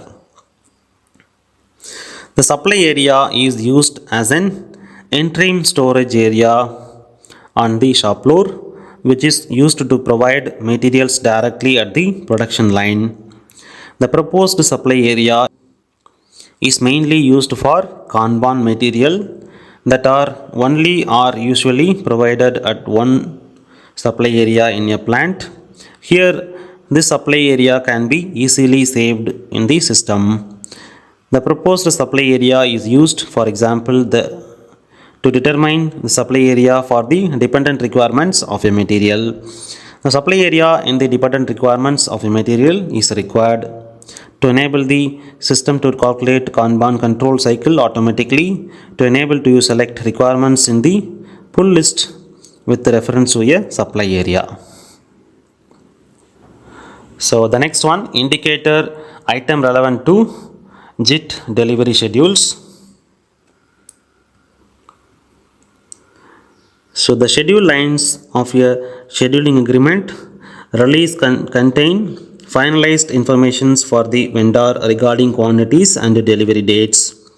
The schedule lines are recorded with the aid of the release documentation and can thus be displayed and verified at any time. The release documentations enables you to see which schedules you transmitted to the vendor during last 2 weeks, for example, and check the correctness of goods receipt against the relevant schedule lines. There are two kinds of scheduling agreement release. First one is forecast delivery schedule, provides the vendor with the longer term data recording the quantities needed of a material and when delivery is required. In such schedules, the timing of delivery is usually expressed in terms of calendar months or weeks. Note, approximately equivalent ED terms for the forecast delivery schedule are planning schedule with release capability. So then, just in time, JIT means just in time. So just in time delivery schedule provides the vendor with the data on required quantities and desired delivery date and times covering near future. In such schedules, the timing of delivery is usually expressed in terms of specific days or even time of the day. Using creation profiles, you can define the criteria for the creation of SEA releases. For example, you can influence the quantity and dates transmitted. SAP recommends defining the creation profile field as a mandatory entry field. If you use supplier workplace, you can make scheduling agreement releases available to your vendor via the internet.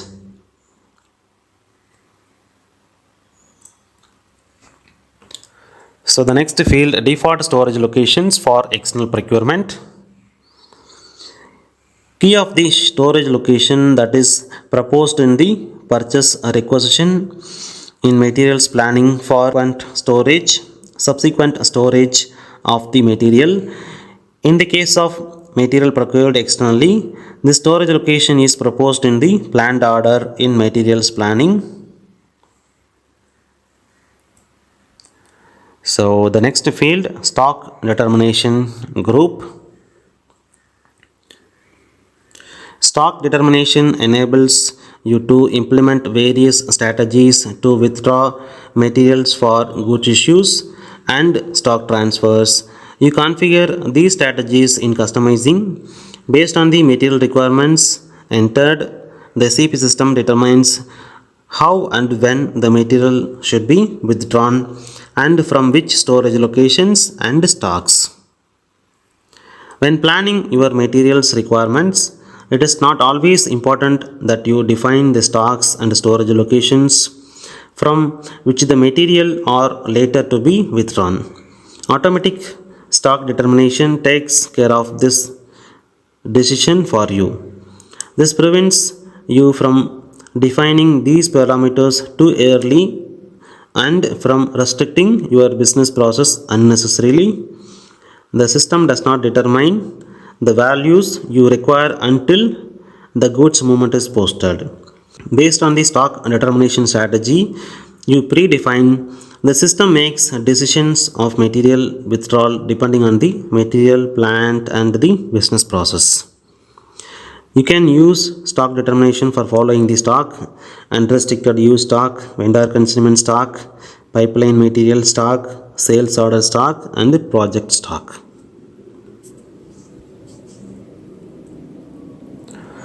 So the next field, indicator bulk material. A bulk material is a material component to which you have direct access at the work center. You can enter the bulk material indicator in the material master record and the bill of material item. If a material is defined as a bulk material, dependent requirements for this material are not relevant to MRP. MRP for bulk materials is based on consumption, but we of course do the invoicing of the same to pay to vendor. So the next field, a GR processing time. You can refer a GR processing time, which means goods receipt processing time, in MRP2 view for your material master, which define number of work days required after receiving the material for inspection and placement into storage location. So then, planned delivery time in days. Number of calendar days needed to obtain the material or service if it is procured externally. So if you have different vendor for a material, you must specify average value. The same applies if you order the material from the fixed vendor that has varying delivery times. So the next one, planning calendar. Planning calendar is the calendar which defines when you want the delivery from your supplier. Yes, you want it on every Tuesday. Then create planning calendar with weeks and weekday as Tuesday. Then assign this planning calendar to material in material master with the lot size as PK. Now if there is a requirement, then all the requirement for the week will be clubbed and then the procurement proposal will be created with the Tuesday as delivery date. So the next field in the MRP2 view, schedule margin key. So the key concept of schedule margin key. So schedule margin key is a feature in SAP's material requirement planning component that allows user to set a margin of safety when scheduling production order. The margin of safety is used to ensure that the production order is completed on time and with the correct amount of material. The scheduling margin key also allows users to set a minimum and maximum lead time for the production order. How to use it? The schedule margin key can be set in MRP2 view of the material master record. The user can enter a value for the schedule margin key, which will be used to calculate the lead time for the production order. The user can also enter a minimum and maximum lead time for the production order, which will be used to ensure that the production order is completed on time and with the correct amount of material. So the next field in MRP2 view, safety stock. So the safety stock is very important field. Safety stock is used to manage unexpected or unplanned requirements of stock. It is common in certain industries that unexpected stock requirements arise due to different situations such as unexpected wastage, damages, environmental issues, manufacturing process issues, increased demand, etc. SAP provides a method to handle such situations by maintaining a safety stock. The safety stock is maintained in the material master. If we go to MRP2 view of the material master, we can find the settings for the safety stock. There are two types of safety stocks in SAP: absolute safety stock,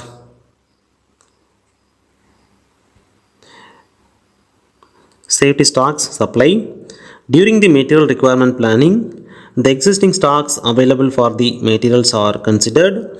If there are stock available, demand is fulfilled using the stock first, and then if there is a balance requirement, the relevant procurement proposal will be created. If we have maintained a safety stock, it will be omitted from the net requirement calculations. This is done so because the purpose of the safety stock is to cover unforeseen material shortages and high demands. The safety days supply is also maintained in the MRP2 view of the material master.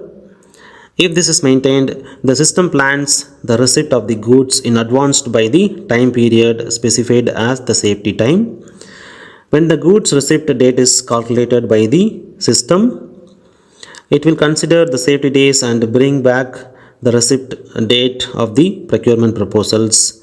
In doing so, the system will also consider the factory calendar to determine the working days. In order for SAP to consider the safety time indicator must be set in the Material Master 2 view. There are three settings for this indicator: ignores safety times, safety time for independent requirements, safety time for all requirements. So the next field in the MRP2 view, minimum safety stock. Minimum safety stock, you can specify a minimum safety stock if the result of the safety stock calculation is lower than this limit. The safety stock is then automatically set to this minimum value. You enter the minimum safety stock in the Material Master record in the MRP2 screen. So then safety time indicator. This is a buffer for covering product requirements. The safety time requires that a requirement should be covered not by the requirement's date and time, but by a correspondingly yearly date and time. Therefore, yearly receipt should be used or created accordingly during planning to cover a requirement. So then, service level percentage.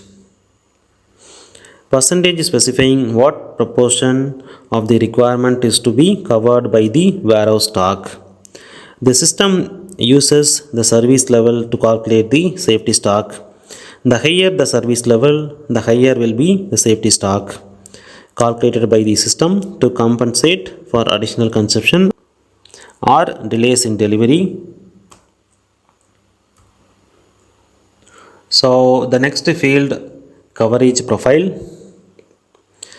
Coverage is the number of days available stock will cover the demand, that is the stock on hand, and the receipt element will take care of the demand for so many days.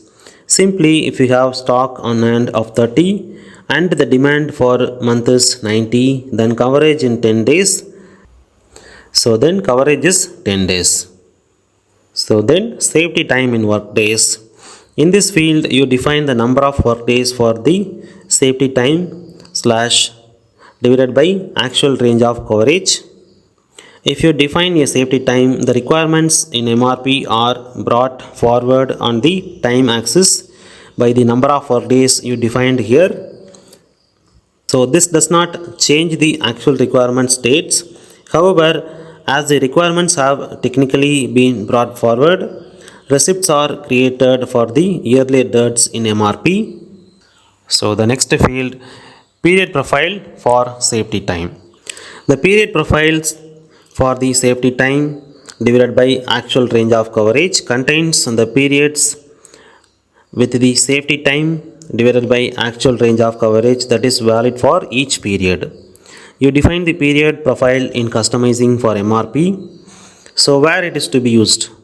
In order to smooth out seasonal fluctuations, For any defined period, you can define a safety time divided actual range of coverage that varies from the what you have maintained in the material master in the field safety time divided by actual range of coverage field. If for example a higher actual range of coverage than usual is required due to higher demand during the Christmas period, you can define the period with the desired actual range of coverage in the period profile. You can also use the period profile to represent a safety time of less than 1 day. In Metal Master 9th view MRP3,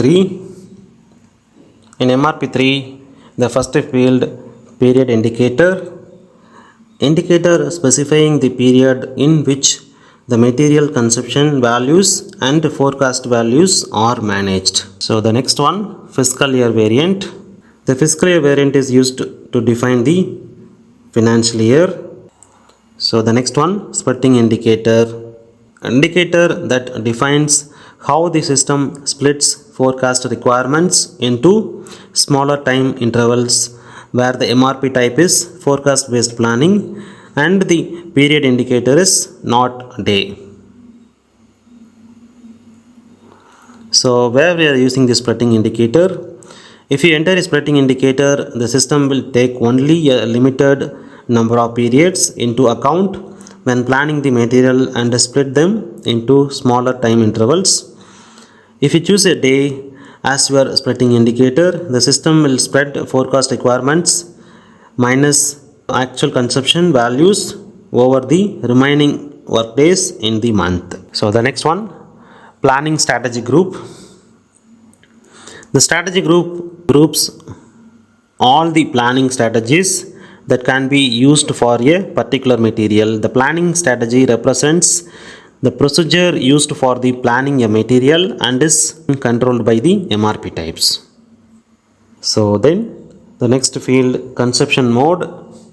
The consumption mode controls the direction on the time axis in which requirements are consumed. So the use of the consumption mode. In backward consumption, sales order dependent requirements or material reservations consume plant independent requirements that lie before the requirement date. In forward consumption, sales order dependent requirement or material reservations consumed plant requirement that lie after the requirement dates. In period based consumption, sales order dependent requirements or material reservations consume plant independent requirements that lie within the consumption period of the plant independent requirement. So consumption period backward determines the consumption period for backward consumptions. Using backward consumption, sales or dependent requirements or material reservations are assigned to and consume plant independent requirement quantities which lie within the consumption period and before the requirements date. So the consumption period is specified in days and is valid from the current date. So we can enter a period between 1 and 900 and 999 days. So the next one is consumption period forward. Determines the consumption period for forward consumption. So this both backward and forward coming under only in work days. In forward consumption, sales orders, dependent requirements or material reservations consume plant independent requirements that lie within the consumption period after the requirement date. So the consumption period is specified in days and is valid from the current date. Enter a period between 1 and 900 and 999 days. So the next field is mixed MRP indicator. So defines whether the material is available for subassembly planning with final assembly, gross requirements planning or subassembly planning with final assembly. So the next field, planning material. Material number whose plant independent requirements the system uses to consume the sales order of the material in question. If you use the planning strategy, planning with planning material. The strategy planning with planning material is used if the bill of material of the finished product contains variable and non-variable parts. The non-variance parts can be planned using the planning material. The usage: you maintain planned independent requirements for the planning material entered here. If a sales order or customer requirements is posted for the material in question, the sales order quantity consumes the planned independent requirement of the planning material. The planning material is not actually produced itself if is only used for planning non-variant part and for consuming the planned independent requirements. So the next field, planning plant. Planning plant is the plant in which you don't produce the particular plant, but you need them, so you plan them and get production in another plant. So like the planning plant A and the production plant B, and this plant also belongs to the same organization. Now you create a special procurement for the plant A and you maintain in the material master. So whenever the demands comes in the plant A, it will be planned here and the same requirement will be transferred to plant B, and there it will produce and transferred to the plant A. So the planning will be created under the plant A and transferred to plant B. In plant B, the products will be manufactured and transferred to plant A again. Suppose there are two plants A and B in one organizational structure. Suppose you need a material in plant A, but you cannot produce in the plant A because of unavailability of resources, and these resources are available in plant 2. So you can produce the material in plant B and the requirements is through plant A. Here plant A becomes the planning plant and plant B becomes production plant. So the next field, base unit of measure of the planning material. Unit of measure in which stocks of the planning material are managed. The base unit of measure of the planning material is copied from the master record of the planning material automatically. The next field, conversion factor for planning material. Factor that the system uses to convert the quantities of the current material measured in the base unit of measure to the base unit quantity of the planning material. So the next field, availability check. This field has two uses: specifies whether and how the system checks availability and generates requirements for materials planning. In flexible planning, defines together with the checking rule the different MRP elements that make up this key figure. The sum of these elements given the key figures. So the usage, the value you entered for use 1 is a default value which defines which MRP elements the system includes in the availability check.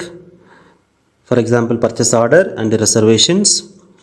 Whether the system checks availability only until the end of the replenishment lead time, or whether it checks availability over the entire period for which MRP elements exist. So then whether the system generate individual requirements or summarized requirements if you enter sales order or deliveries for the material. So then second usage, flexible planning. If you use this field to define the MRP elements of a key figure for flexible planning, you must also select document KP in the customizing parameters of the information structure. So the next field, total replenishment lead time. So the replenishment lead time represents the total period of time which is required to procure or manufacture an item. The replenishment lead time is mainly used by the availability check to calculate the material availability date. So then the next field, cross project. The indicator determines if the system takes all stock and MRP relevant units in the project stock segments for all document without account assignment into consideration. So inward and outward movement. So the next field, configurable material. So the configurable material is useful if we have a larger number of combination of parts that go into a product. It means a different permutations and combinations of the parts for same material. If you maintain a unique material code for each combination, you require a large number of material numbers. The SAP material type KMAT may be used in such a case where you maintain just one generic product code. A super bill of material is maintained for such a material consisting of all possible alternatives. A routing is also maintained consisting of all possible operations that could be used. Typically, configurable material is used to make to order environment. However, the frequently ordered configurations may be planned with a material variant which needs to have a material master record.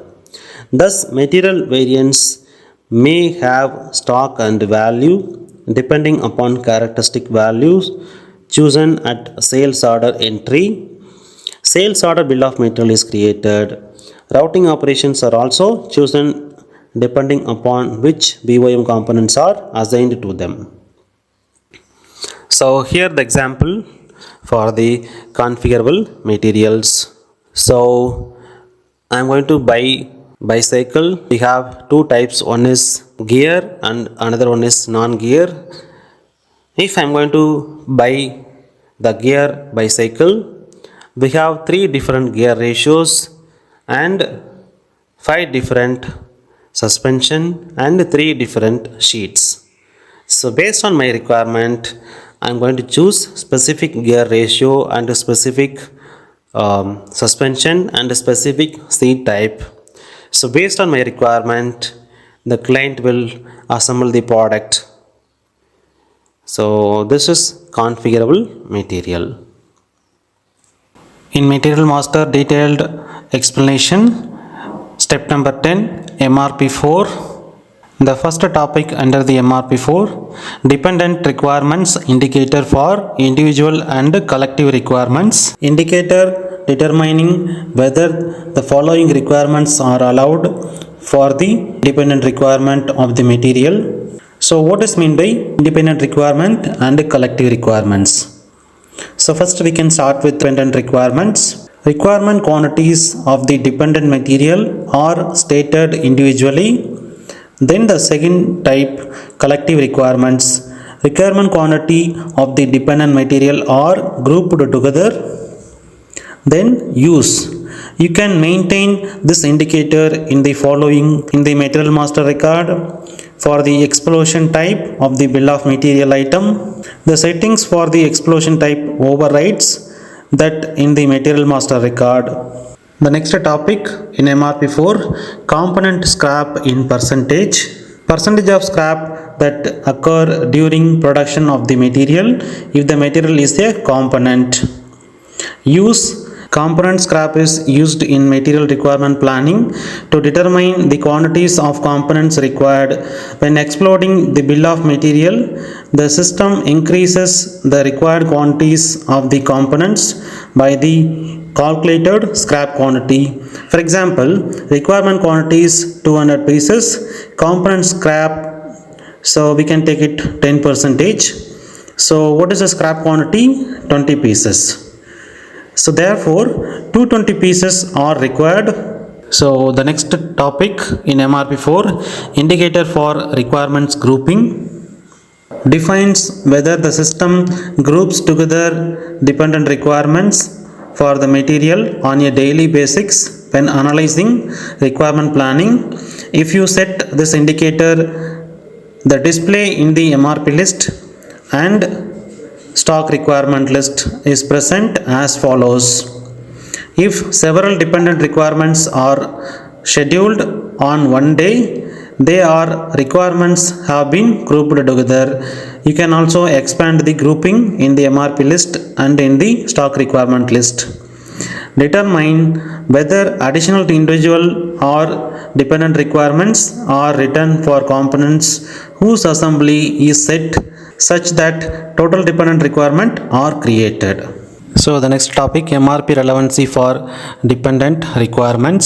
This indicator controls whether dependent requirements are relevant to MRP or not. Dependent requirements include dependent reservations and stock transfer requirements. So what is the usage? You only use this indicator in connection with the planning strategies for make to stock production assembly planning.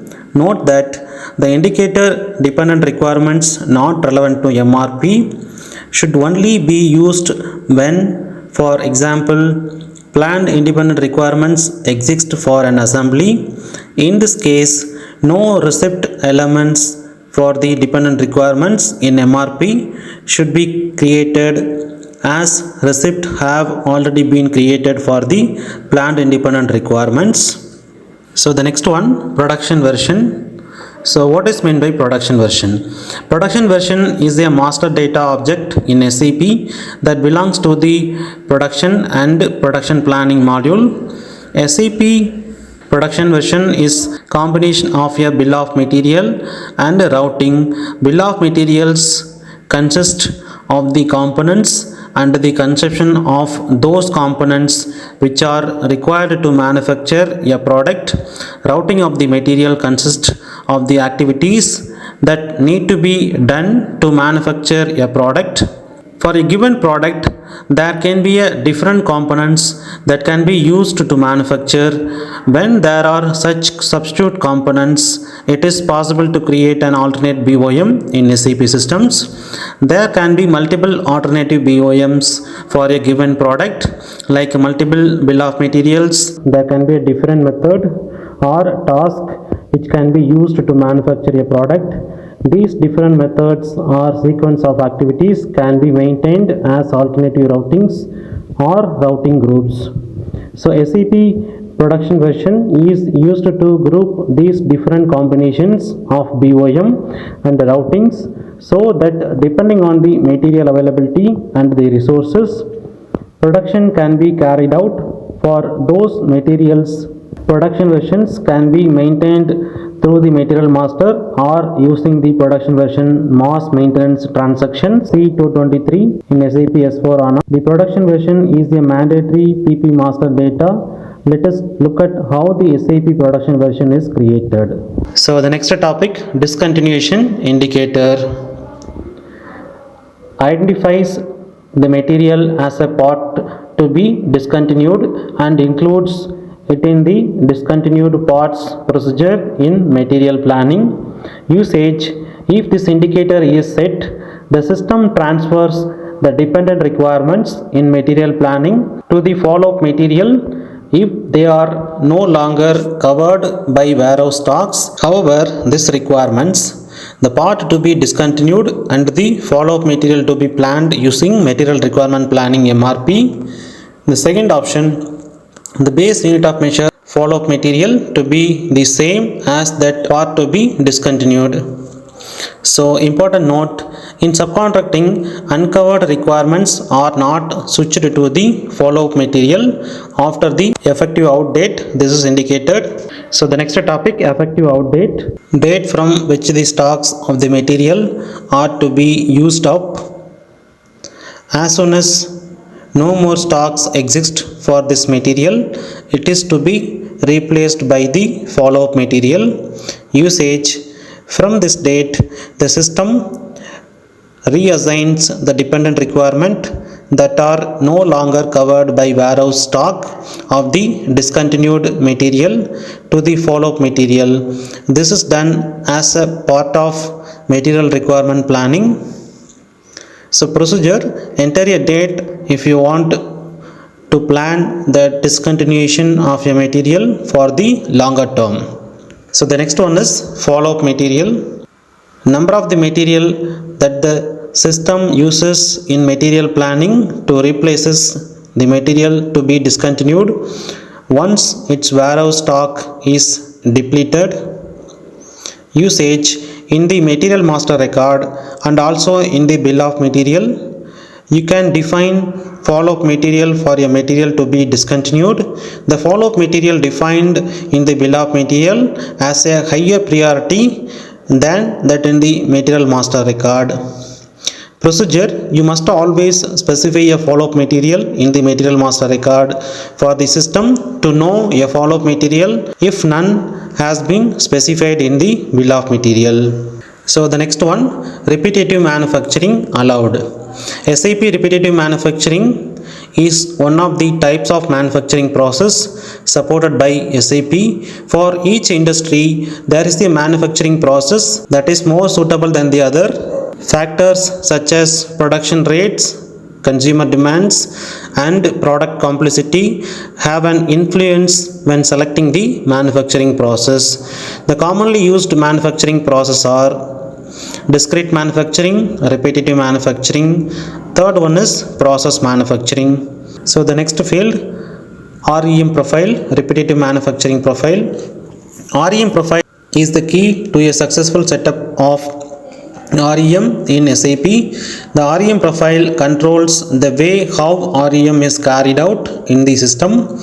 This can be set up by following the below SAP configuration path or using the transaction code OSPT. Existing REM profile can be changed from transaction code OSP2. So the next field, action control, planned order processing. This key is used for the function actions in the planned order and defines the sequence of the action that can be carried out for the planned order. So usage, using the function, an interface is provided to external assembly control systems. Thus, work progress on the assembly line as well as activities independent of the assembly line can be transferred to the SAP system via a standard interface or a customized interface. Using this function, one or more actions can be carried out for a large number of planned order in one step that, if carried out online, could only be carried out individually per planned order. Moreover, it is possible to carry out customer specific actions. In customizing the MRP, you use the action control to define which actions are followed and the sequence in which they are to be carried out. So an action may be, for example, explode BOM, check material availability, schedule planned order, and so on. So in Material Master detailed explanation, the 11th one, advanced planning. So the first topic in advanced planning, plan explosion. You use this field to specify which task list type the system uses to create receipt in production planning and detailed scheduling. So the next one, priority of product. The system can derive the priority of the order from the priority of the product. You can assign values from 0 to 255 for the priority. The value 1 represents the highest priority, whereas 225 is the lowest priority. You can if you enter the value 0 or no value, the system equates this with the priority 255. The priority field of the production planning and the detailed scheduling tab pages display only. In production planning and detailed scheduling, the order priority can be derived from the product priority or the sales order. On the basis of the order priority, you can make a planning decision, for example, or carry out a sequence planning using a detailed scheduling. You specify which priority the system uses in production planning or detailed scheduling in the planning version field. The next one, PP planning procedure,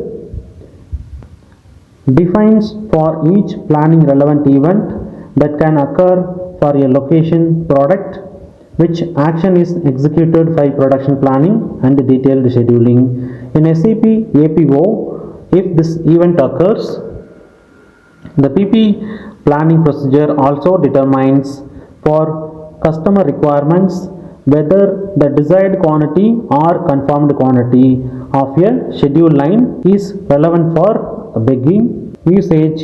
You assign a planning procedure to each location product that you want to plan in production planning and detailed scheduling. You make this assignment in this location product master. Planning procedures are identified by the key 1 to 9 and A to Z. 1 to 9 for SAP namespace, A to Z for customer namespace. So the next one, planning group. The planning group is used as a selection criterion with which you can restrict the selection of a product to be planned in the production planning run. The procurement planning heuristic or an MRP heuristic may only plan a product in the production planning run if the product belongs to one of the planning group specified in the product selection. So then product heuristic. A heuristic is based on an algorithm in which the planning procedure is implemented. Technically, the algorithm is a function module. SAP delivers various standard algorithms. Generally, there are various settings for an algorithm with which you can influence selected characteristics of the planning procedure. With these different settings, you can define various heuristic for one algorithm. So the next one is conversion rule. Conversion rule specifies the checks that the system is to carry out during the conversion of planned orders and purchase requisitions into production and purchase orders. Use the system execute the checks in the SAP APO system. If the conversion indicator is set for an order, if you transfer an order to the SAP R3 system and convert it with the conversion indicator set, if one of the check produces an error, the consequences may be as follows. The conversion indicator cannot be set, the order cannot be transferred to the R3 system and converted. So the next one is requirement strategy. Determine how quantities forecasted in demand planning and produced and how the demand forecast is consumed with the sales orders. SAP delivers the requirement strategies listed below. You can also define your own strategies. See define requirement strategy. So the strategy number 10, make to stock production. Strategy number 20, planning with final assembly. Strategy number 21, planning with third party orders. Strategy number 30, planning without final assembly. Strategy number 35, planning without final assembly for configurable material. Then strategy number 40, planning product. So what is meant by begging? Begging is used to assign suitable existing product receipts and product stocks which can cover the requirement to a product requirement. Begging organizes the material flow through all BOM levels from the procurement of components and raw materials to deliver a sales order. For example, minimum passing amount for continuous begging indicates the minimum passing amount for a continuous input/output node. Usage: the system splits the receipt element in factors of the value specified in this field. So the next one, retain fixed begging for product on document change. You use this indicator to retain fixed begging for the product even after a document change. For example, after converting a planned order into a production order. Begging strategy for dynamic begging. Using the begging strategy, you can determine in which time sequence the system should cover requirements for the product with dynamic begging, and in which time sequence the system should use the product receipts in the begging interval to cover your requirements. Thus, the begging strategy controls which requirements the system should cover first, which receipts the system should use first. Generally, for dynamic begging, the system begins by covering the earliest requirement and then processes the next requirement, and so on. Since there may be several receipts for the availability dates and times within the begging interval, we must specify which receipt the system should use first. The following options exist. So the next one, avoid alerts in begging. You can set this indicator. The system attempts to create the begging relationships between requirements and receipts if possible without quantity alerts or date alerts. First, the system link receipts and requirements that are compatible on a time and quantity basis. Then the remaining receipts and requirements in a second step. Use /consume the entire quantity of a receipt element. If you set this indicator, the system may assign a stock element for the product to just one requirement element in dynamic begging. The requirement element must thus completely consume the stock element. So the next one, alert threshold for yearly receipt. The system creates a date and time alert for a fixed or a dynamic begging relationship if the yearliness exceeds the alert threshold. That is, if the availability date and time is earlier than the specified time frame before the requirements date. You specify the time frame in the format hour and minutes. Example, 100 10 means 1000 into 10 means 1000 hours and 10 minutes. 20 then 20 means 20 hours and 20 minutes.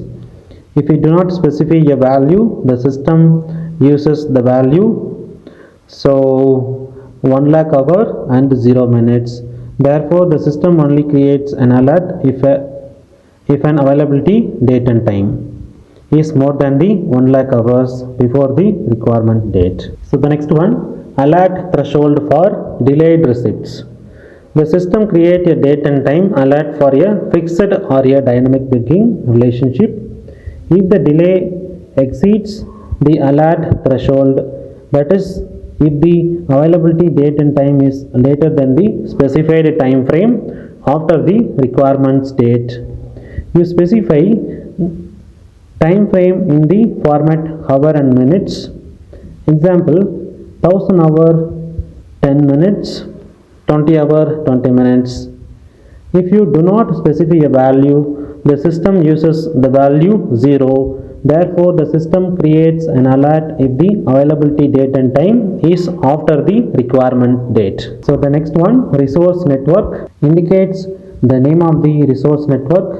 A resource network describes the physical links between resources in a plant, such as processing units, reactors, vessels, and so on. It explains the flow of materials through a plant. So then, product alerts. In this field, you specify whether the system determines direct alerts for a requirement or a receipt of a product. The product is relevant to network alerts.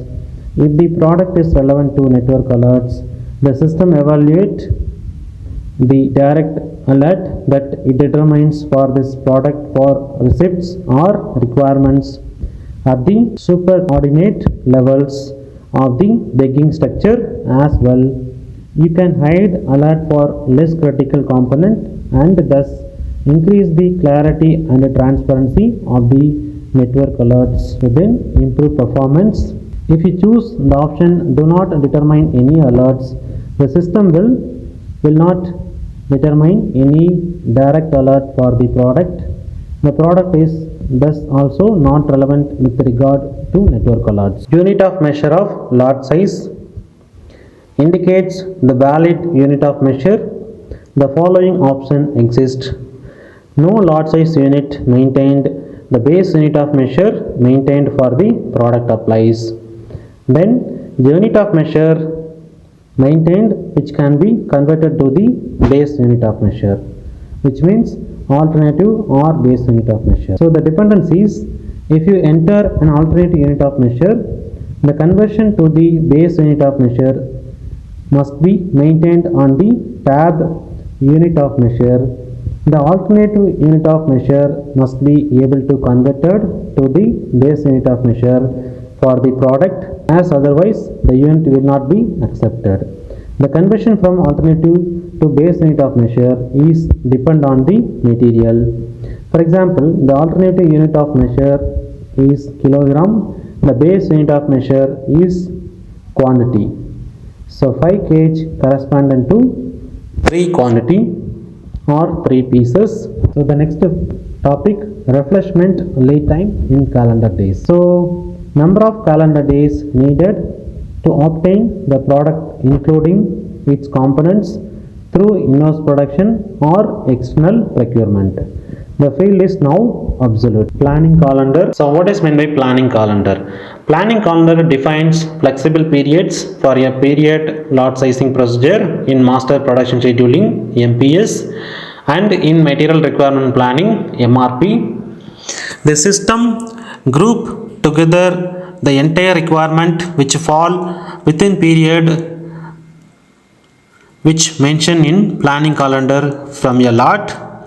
Planning calendar depend on the factory calendar. So whenever changes happen in factory calendar, we need to update the planning calendar also.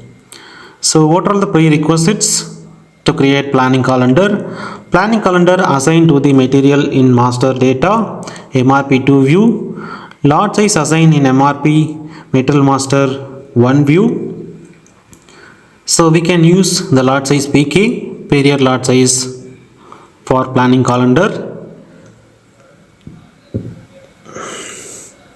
For creation, change or display of the planning calendar, go to the T code MD25 to create, MD26 to change or edit, MD27 to display the planning calendar. Create the planning calendar with respect to the plant. So planning calendar calculation rule. With the help of the calculation rule, we can achieve planning calendar requirement. So the first type, weeks in weekdays. This calculation rule for create requirement for per week. We can create requirement for any day of week. Suppose if we select the 1, 2, 3 in below calculation rule, systems create the requirement for every week, Monday, Tuesday, Wednesday. Using this calculation rule, you can create the requirement for any day of week. Please check below snapshot of period and calendar. Second one, months, weekdays. This calculation rule for create requirement for per month. We can create requirement for any counter week of a week day. Suppose if we select the one as counter weekday and select weekday as Friday, system calculated and create requirement for every month first week of Friday. Using this calculation rule, you can create the requirement for any day of week in a particular month. Please check below the snapshot of period and calendar. Third one, months, work days. This calculation rule for create requirement for per month work days. Suppose if we select the 1, 5, 10 working days of per month. In that case, system create the requirement for every month, 1st, 5th and 10th working days. With the help of this rule, you can create requirement of any day of the month. In planning calendar, system not count the non-working days as per respective factory calendar. Please check the flow snapshot for period and the calendar. Fourth type, years and work days. This calculation rule similar to the above calculation rule, month work days. We can define work day / days for year in planning calendar according to the factory calendar. Fifth one, work days. This calculation rule for create requirement for work days. Suppose if we create the requirement for 10 work days, in that case system create requirement after every 10 working days. We have to mention calculation start date. System not count the non-working days as per factory calendar changes. Sixth one, weekdays. This calculation helpful to create the requirement for any week of work days. We create the requirement for every alternate week, second of Thursday. 4. We can create requirement for any week work days. We have to mention calculation start date. In planning calendar, system not count the non-working days as per the respective factory calendar. So the next one, reorder days supply. Use in production planning and detailed scheduling. Specify the reorder days supply if you have defined a reorder point method 2 for the location product. Production planning and detailed scheduling. Threshold value for the days supply of a location product below which procurement proposals should be created for the location product. The reorder days supply is evaluated within the consumption based procurement. The reorder point procedures in production planning and detailed scheduling can be used for this evaluation. So the next one, target days supply. Use in production planning and detailed scheduling, PP/DS. The PP/DS standard heuristic SAP PP002 planning of standard lots takes into account the target days supply if you have selected the target stock level method target days supply from product master. So the next one, target stock level method. The target stock level is value for the available warehouse stock level that you want to reach through planning. When planning with the standard heuristic planning of standard lots SAP PP02, the lot size depends on the target stock level. If you have chosen an exact lot sizing procedure under the safety stock method or 4 to 7 in the product master, then in planning the procurement proposals are created so that the safety stock level or the target days supply is reached. With the target stock method, 4 target stock level equal to maximum stock level plus safety stocks. Procurement is only carried out again if the stock level falls below the safety stock level. If the current stocks falls below the safety stock, a new procurement proposal is generated to fill the target stock level and cover the current requirement. So this is the example, target stock level method, planning with the target stock. So target stock level equal to maximum stock level plus safety stock level. So once the stock goes to below the safety stock, planning generates procurement proposal because the stock has fallen below the safety stock level. So the next one, method for calculating safety stock. This checkbox is used to automatically determine the safety stock methods based on the values of MRP type under MRP tab 1, safety stock and safety time under the MRP tab 2. You can select the safety stock method determination checkbox for the safety stock method to be determined automatically. On selecting the checkbox, the safety stock method field is disabled and is automatically filled with the recommended safety stock method based on the values of MRP type, safety stock and safety time. The table below displays the automatically filled safety stock methods in production planning and detailed scheduling depend on the various scenarios when the checkbox is marked.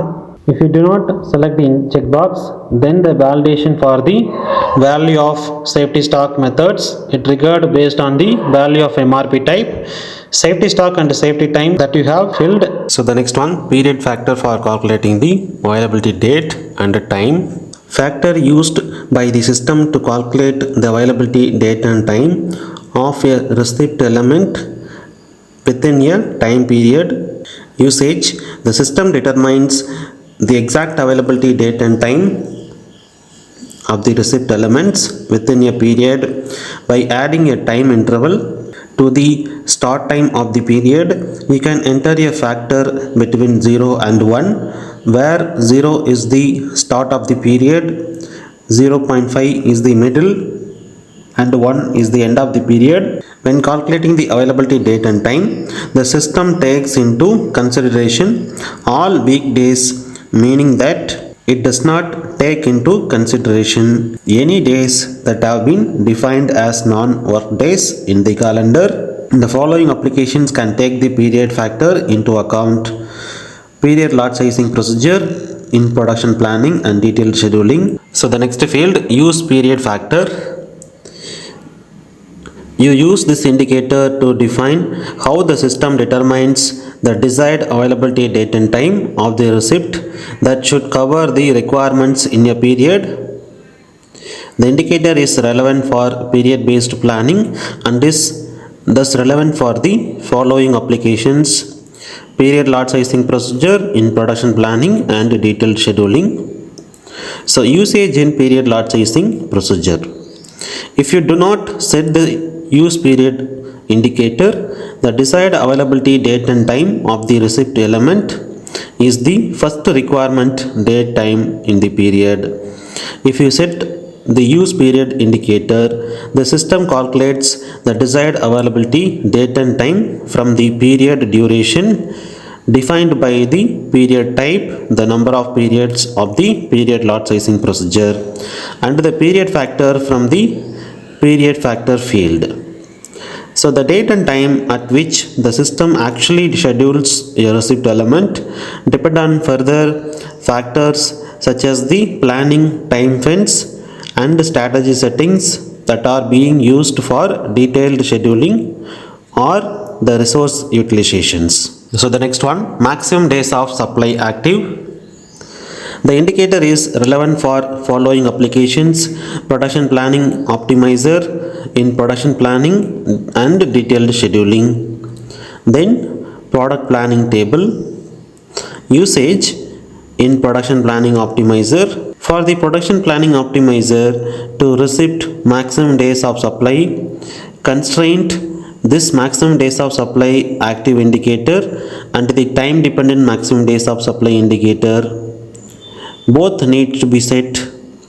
If you do not set any one indicator out of these two, the maximum days of supply constraint will not get respected by the production planning optimizer. So the next one, period factor time dependent stock levels. Period factor for time dependent stock levels is the factor used by the system to calculate the availability time of changes applied to time dependent stock level within a day. The system determines the exact validity time in case of changes to time dependent stock levels within a day by adding a time interval to the start time of the day. You can enter a factor between 0 and 1, where 0 denotes the start of the day 0.5 the middle and 1 end of the day. While calculating the availability time, the system does not take into consideration any non-working times of resources or days that have been defined as non-working days in the calendars. The following time-dependent stock levels can be the period factor into account. The number one, time-dependent safety stock and creation of virtual safety stock element. Number two, time-dependent maximum stock. Number three, time-dependent safety days. Number four, time-dependent maximum days of supply. The following applications can take the period factor for time-dependent stock levels into account. So the number one, time-dependent safety stock methods MB, MZ and MM in production planning and detailed scheduling. So the second one, product view SAP APO / RRP3, product view periodic SAP APO PPT1, process receipts SAP APO RRP4 and process requirements SAP APO RRP1. Example, if you specify 0.75 for the period factor and maintain an increment of time dependent safety stock from 80 piece to 100 piece on 1.10, then the availability time of the virtual safety stock element of 20 piece created on 1.10 is 18 hours 0 minutes. So the next one, goods receipt processing time. The time between the delivery or the production of the product and its availability as stock. This time is used, for example, as handling time or the time for quality checks and is added to the transportation duration or the production time of a product. So example, the transportation durations / production time 3 days.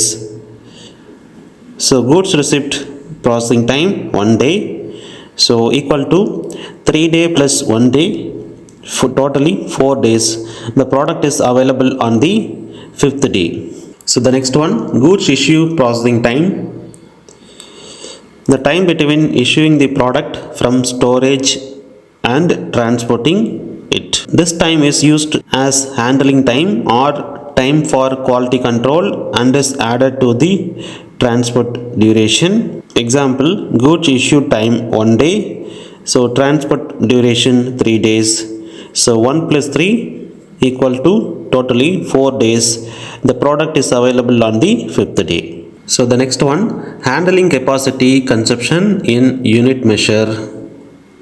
Goods receipt used by the heuristic and optimizer to calculate how much handling resource capacity is consumed by the product for a particular plan.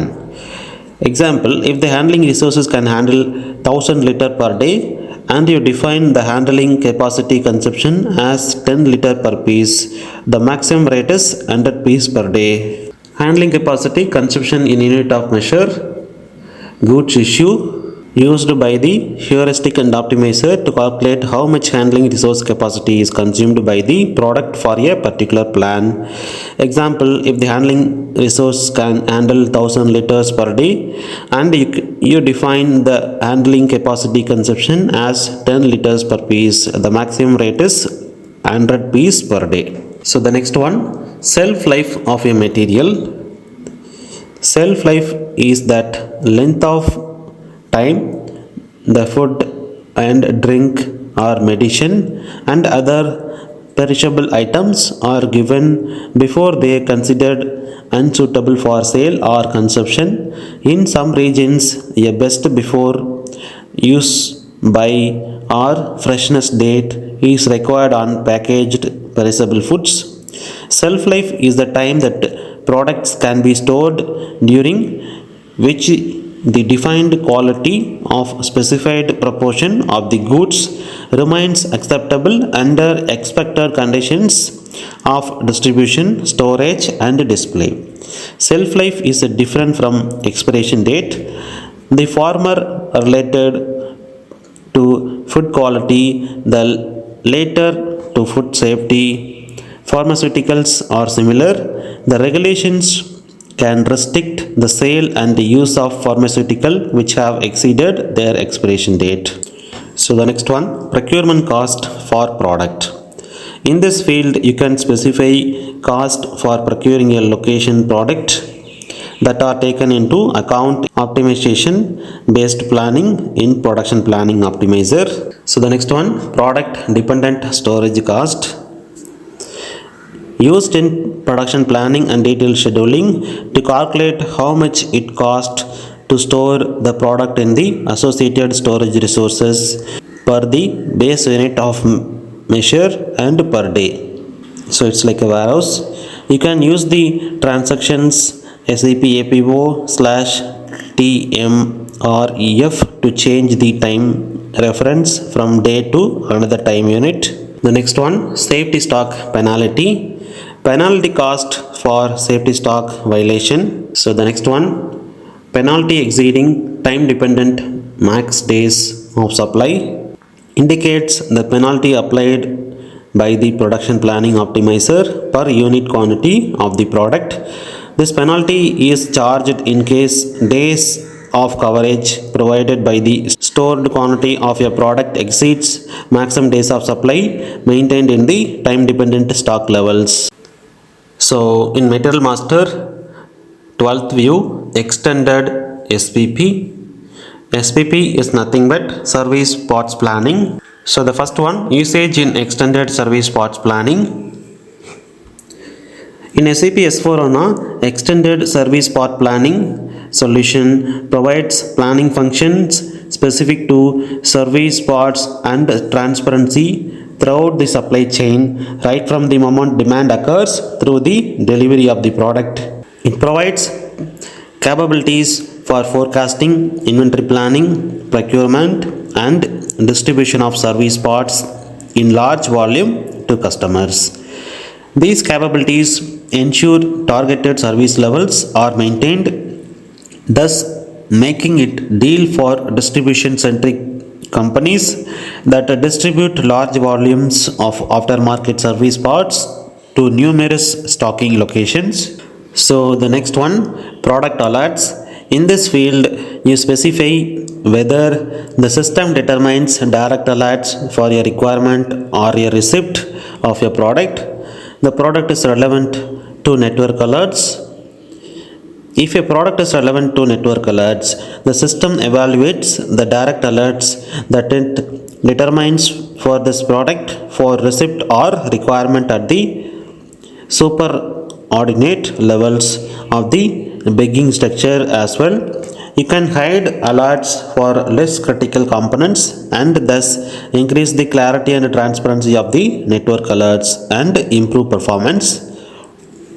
If you choose the option do not determine any alerts, the system will not determine any direct alerts for the product. The product is thus also not relevant with regard to network alerts. So you specify whether and which alerts are actually displayed by the system in the planning interface or in the alert monitor in the production planning and detailed scheduling alerts profile that you use for planning. So the next one, buyer. Alphanumeric identifier for the planner responsible for the location product. So you can maintain planners in customizing under specify person responsible. So we used to call as planner. So then DRP planner. So alphanumeric identifier for the planner responsible for the location product. You can maintain planners in customizing under specify person responsible, which is nothing but who is the in charge person for the planner. So here we have under the planner, buyer, ERP planner, forecast planner, inventory planner. So all about specifying the person responsible who is going to take care of this activity. So we have to create the specific person name for DRP planner, inventory planner and forecast planner. So the next one, supply chain alert. So this one also based on the specific person responsible in the planner. So we need to create specific person name who is going to in charge of this supply chain analyst. So the next one, 13th view, general plan data slash storage 1. So the first topic, storage bin, identifies the storage bin within a storage location where the material is stored. So this storage bin is only significant if you do not use SAP warehouse management. It appears on goods receipt and goods issue slips. However, if the warehouse management system is active, this value is merely for information. So the next field, temperature conditions indicator, indicates the temperature conditions in which the material should be stored. So the next one, container requirements, key for the regulation that governs which type of container the material must be stored and shipped in. So the next one, physical inventory indicator for cycle counting. So first of all, what is meant by cycle counting? A physical inventory procedure in which materials are counted at regular intervals during a fiscal year. Fiscal year is nothing but financial year. These intervals or cycles depend on the cycle counting indicator set for the relevant material. You can use the cycle counting approach, for example, to ensure that the stock of fast moving items are checked more frequently than the slow moving items. So now, physical inventory indicator for cycle counting indicates that the given material is subject to the cycle counting method of inventory. The indicator also defines at which time intervals a physical inventory is to be carried out for the material. Usage, this indicator groups the materials together into various cycle counting categories. Usually, these categories correspond to the ABC analysis of the materials. However, they can be defined at the user's discretion in customizing for inventory management. So procedure, enter an indicator if the material is to be subject to cycle counting. This indicator can be also later be updated automatically by the system using the report RMCB IN00. So what is meant by ABC analysis? So how this category is used? So ABC analysis of the material is nothing but, so A means fast moving goods or daily usage goods. B means, so we can use weekly once or weekly twice. C category means we can use monthly once or monthly twice. So based on the material usage, so we can category A, B, C, 3 levels. So the next one, CC indicator is fixed. Specifies that the cycle counting indicator cannot be changed for cycle counting by an ABC analysis. The only way to change this indicator is through manual maintenance of the material master record. Procedure, set this indicator if the material is always to remain in the specified cycle counting category. Then label type determines the way labels are created. The label type specifies, for example, whether labels are pre-printed by the supplier or created on central printer. Usage, in inventory management, this key is used to print material document informations on labels. You use the label type and form to define which labels are printed for which goods movement, how many labels are printed, and which printer they are printed on. So procedure, enter a label type if you want to print labels for goods movement. Dependencies, if you enter a label type, you must also enter a label form in the corresponding field. So the next one, label form determines the size and layout of the label. The label form specifies, for example, whether the label is an adhesive or a pin on label. Usage in inventory management, this key is used to print material document informations on labels.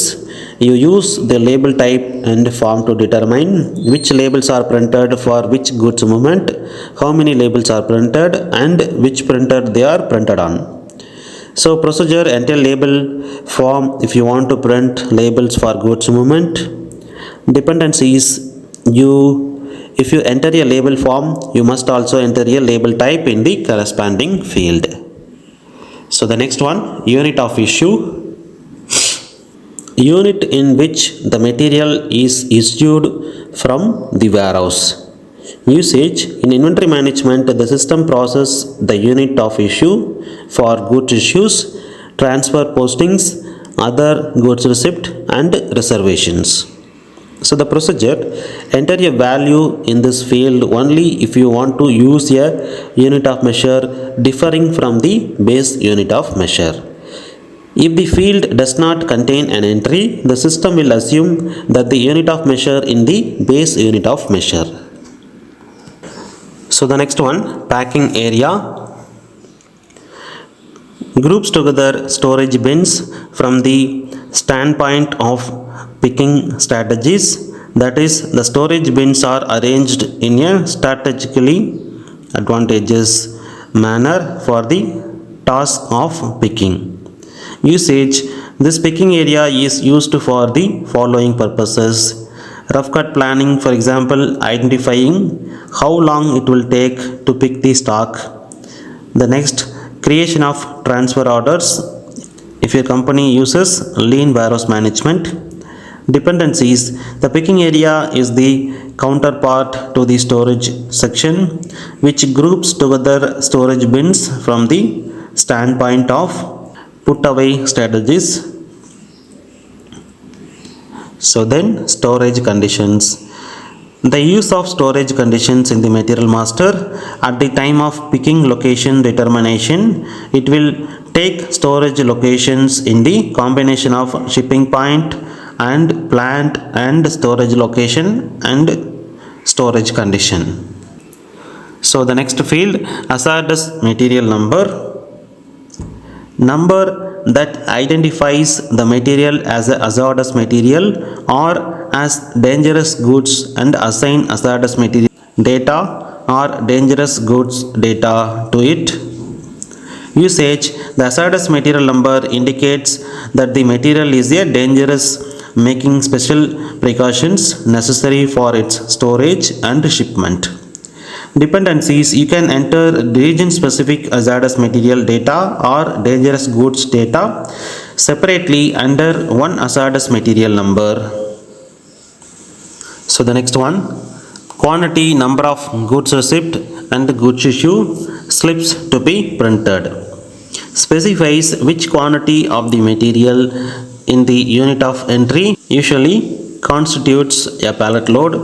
Usage: in the case of a goods receipt with reference to a purchase order or production order, the system automatically calculates the number of goods receipt and goods issue slips to be printed for the material document item as a quotient from the goods receipt quantity and the quantity defined here.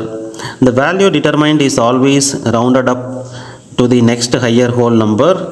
If you enter nothing in this field, the material document item is only printed on the goods receipt and goods issue slip. So the next one, approved batch record required. A batch is the quantity of material produced in a run of production. It represents a homogeneous unit with unique specifications and is a subset of the total quantity of material held in stock.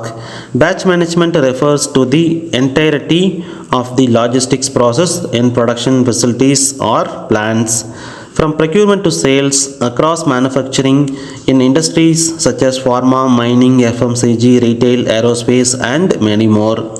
Depending on the material, plant, and operational levels, we can choose to classify how each batch will be unique. So based on the attributes, dimensions, quality, and many more things. There are many reasons to implement batch management, including the traceability of quality issues in a batch that need to be recalled, products about to reach expiration date and require a specific ISO certifications, etc.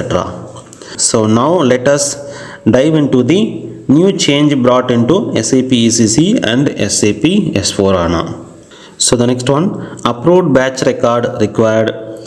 You use this indicator to specify that the following activities may only be performed after the relevant batch record has been approved. Making the usage decisions for an inspection lot of the origin goods receipt from production, changing the batch status from restricted to unrestricted stock. So the next one, maximum storage period. The longest amount of time allowed for storing the material. Usage, the value displayed here is for information purpose only. The field has no functional importance. In particular, there is no functional connection between this and the following field: minimum remaining shelf life, total shelf life, and storage percentage. So the next one, minimum remaining shelf life. Minimum amount of time for which the material must keep upon goods receipt for the goods receipt to be accepted by the system. So the dependencies, the period depends on the entry in the period indicator field like a day, week, month or year. So the next one, period indicator for shelf life expiration date. The period indicator specifies the unit of measure for a period of time. So the next one, storage percentage. The percentage specifying how much of the minimum remaining shelf life must be left if the material is to be sent to another plant from a central plant. So the next one, time unit. Unit in which the maximum storage period of the material is measured. Then the next field, total shelf life. So the period for which the material will keep in total, that is from the date of production to the shelf life expiration date. Usage, value entered in the material master record. The system assumes that the date entered upon goods receipt is the material's date of production. It then calculates a shelf life expiration date from the date of production plus the total shelf life. No value entered in the material master record. The system assumes that the date entered upon goods receipt is the material's shelf life expiration date. In both cases, the system updates the shelf life expiration date in the batch master record and in the material document if the goods receipt is accepted.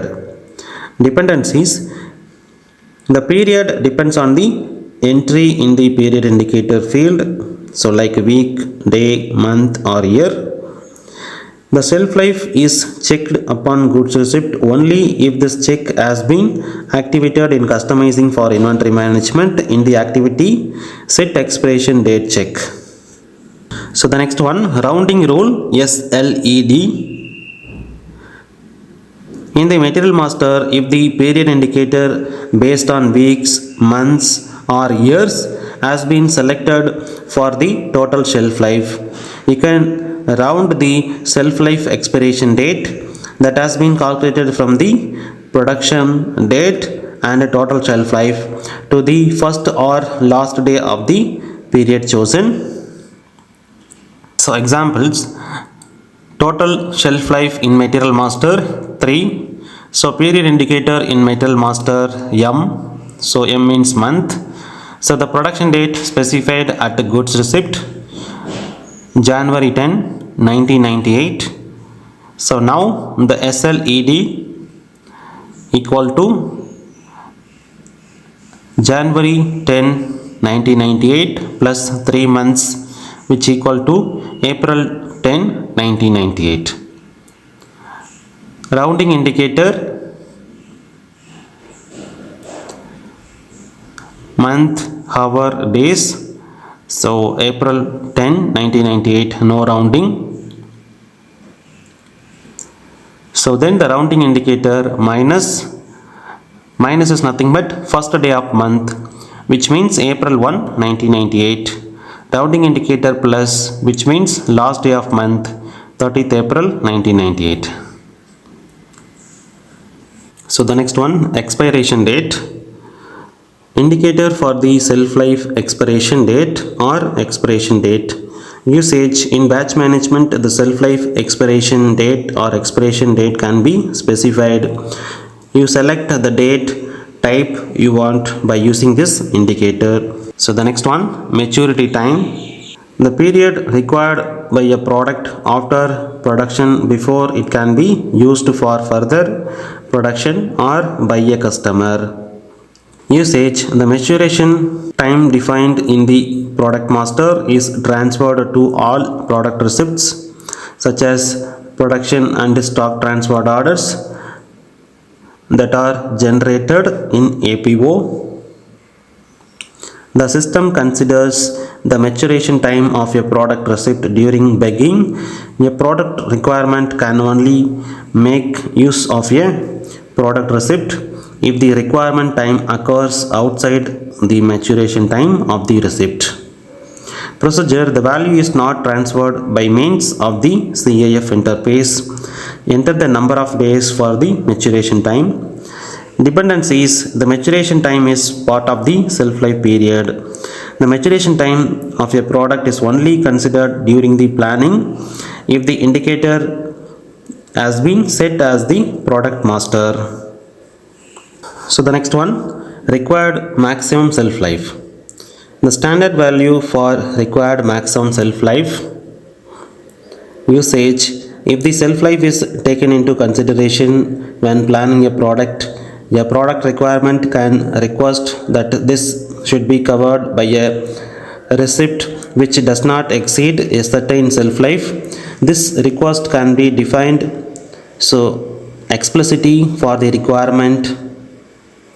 For example, in the sales order transfer 2 or 3 systems. Otherwise, the value entered here will be adapted as the required maximum shelf life. Example, in the product master data, the standard value for the required maximum shelf life was defined as 10 days. A product order created a receipt on March 1. The product shelf life is until 20th March. A planning requirement on 8th March cannot make use of this receipt. So 8th March plus 10 days, that is the receipt shelf life must be up to at most 18th March, that is before 20th March. The planning requirement is 11th March, can make use of this receipt. 11th March plus 10 days, that is the receipt shelf life must be up to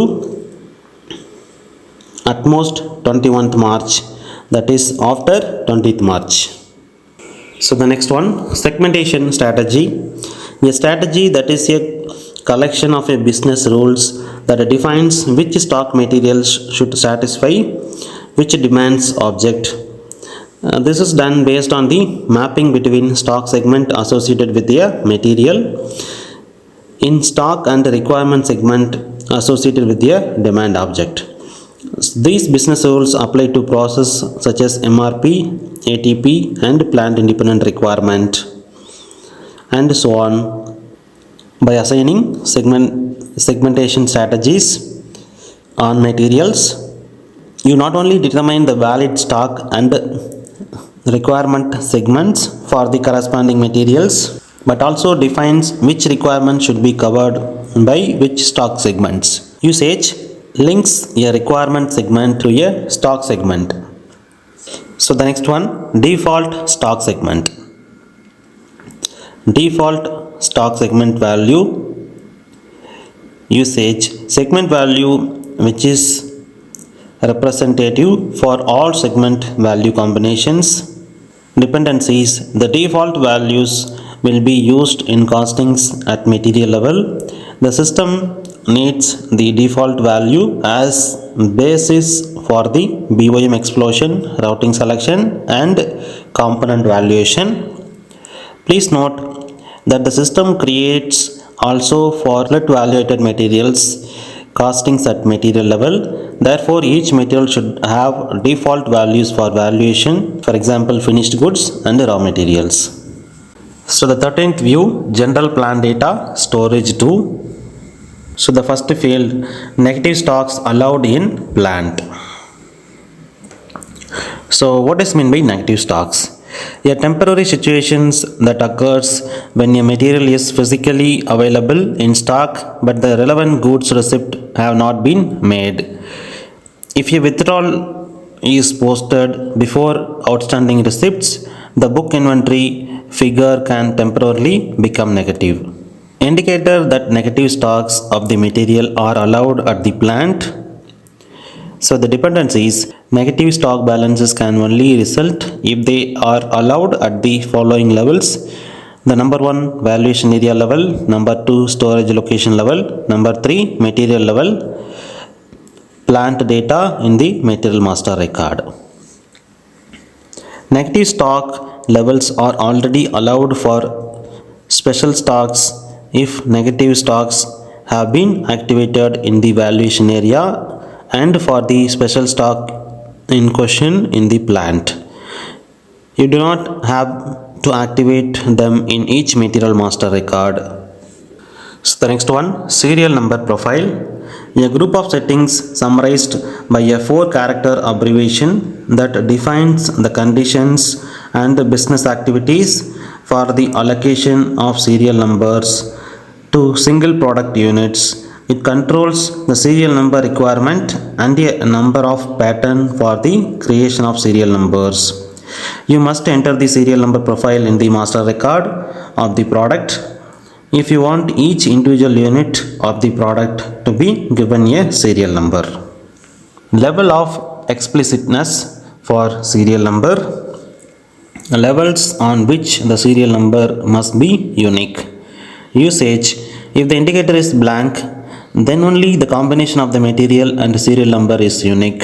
If the indicator is 1, the serial number and equipment number are kept synchronous. That is, when master records are created, the system always set the equipment number the same as the serial number.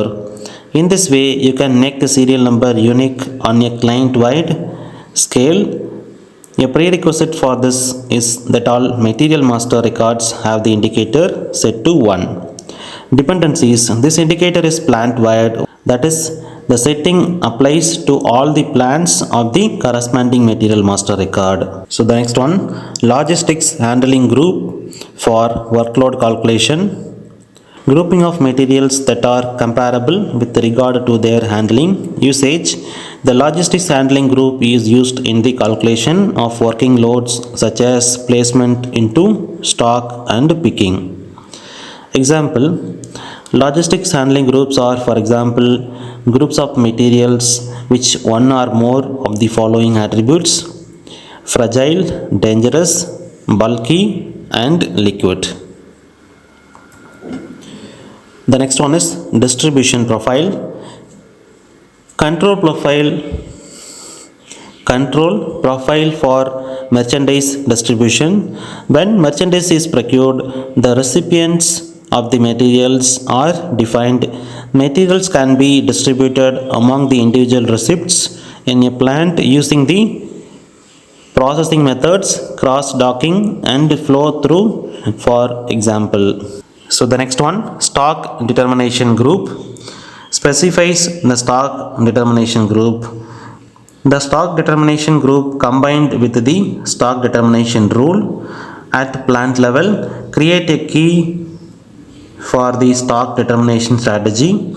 You enter the stock determination group in the material master record at plant level and it controls your stock determination based on material. So the next one, external allocation of UIT, indicates that the unique item identifier was externally created. For example, the UIT was created and transferred by your supplier. So the next one, profit center, key which together with the controlling area uniquely identifies a profit center. So what is profit center accounting in SAP? Profit center accounting is the game changer in SAP. It is a management oriented approach that lets you analyze and delegate responsibility to decentralized units called profit centers. So I have seen how implementing profit center accounting in SAP can transform an organization. So the next one, IUID relevant, defines the IUID type. The IUID type indicates that a unique item identifier must be created for the material. So the next one, structure type of UIT. Define the IUID type. The IUID type determines the construction of a UIT. The construct of a UIT, example UIDI, issuing agency code plus enterprise identifier plus serial number. UID2, issuing agency code plus enterprise identifier plus material number plus serial number. In Material Master, the next view, accounting 1.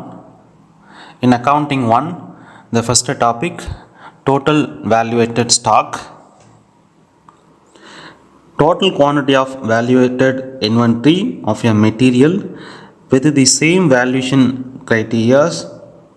The valuation criteria are the valuation area and valuation type. The next one, valuation class. The default value for the valuation class for valuated stock of the material. Usage. The valuation class has the following functions: allows the stock values of materials of the same material type to be posted to different GL accounts. Then allows the stock value of materials of different material type to be posted to the same GL account. Then determines together with other factors the GL accounts updated for a valuation relevant transactions such as goods movement. So this is the usage of valuation class. So the next one, valuation class for sales order stock. Default value for the valuation class for valuated sales order stocks of the material. So usage, you need to specify a valuation class here only if you want to assign a different valuation class to this type of stock than that assigned to other valuated stocks of the material. This makes it possible to define other allowed GL accounts for these stocks.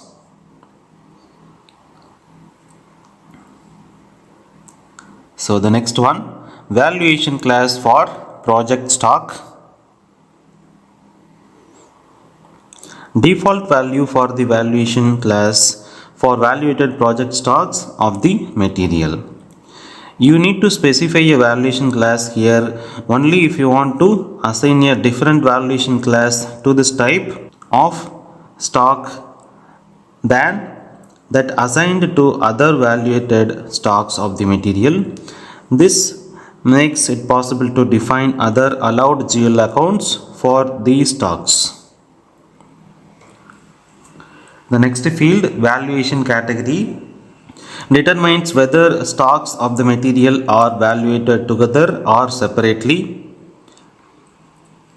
In the case of split valuation, this indicator also determines with valuation types are allowed, that is the criteria by which stocks can be valuated. So the next one, valuated UOM, flags a batch specific unit as relevant for valuation.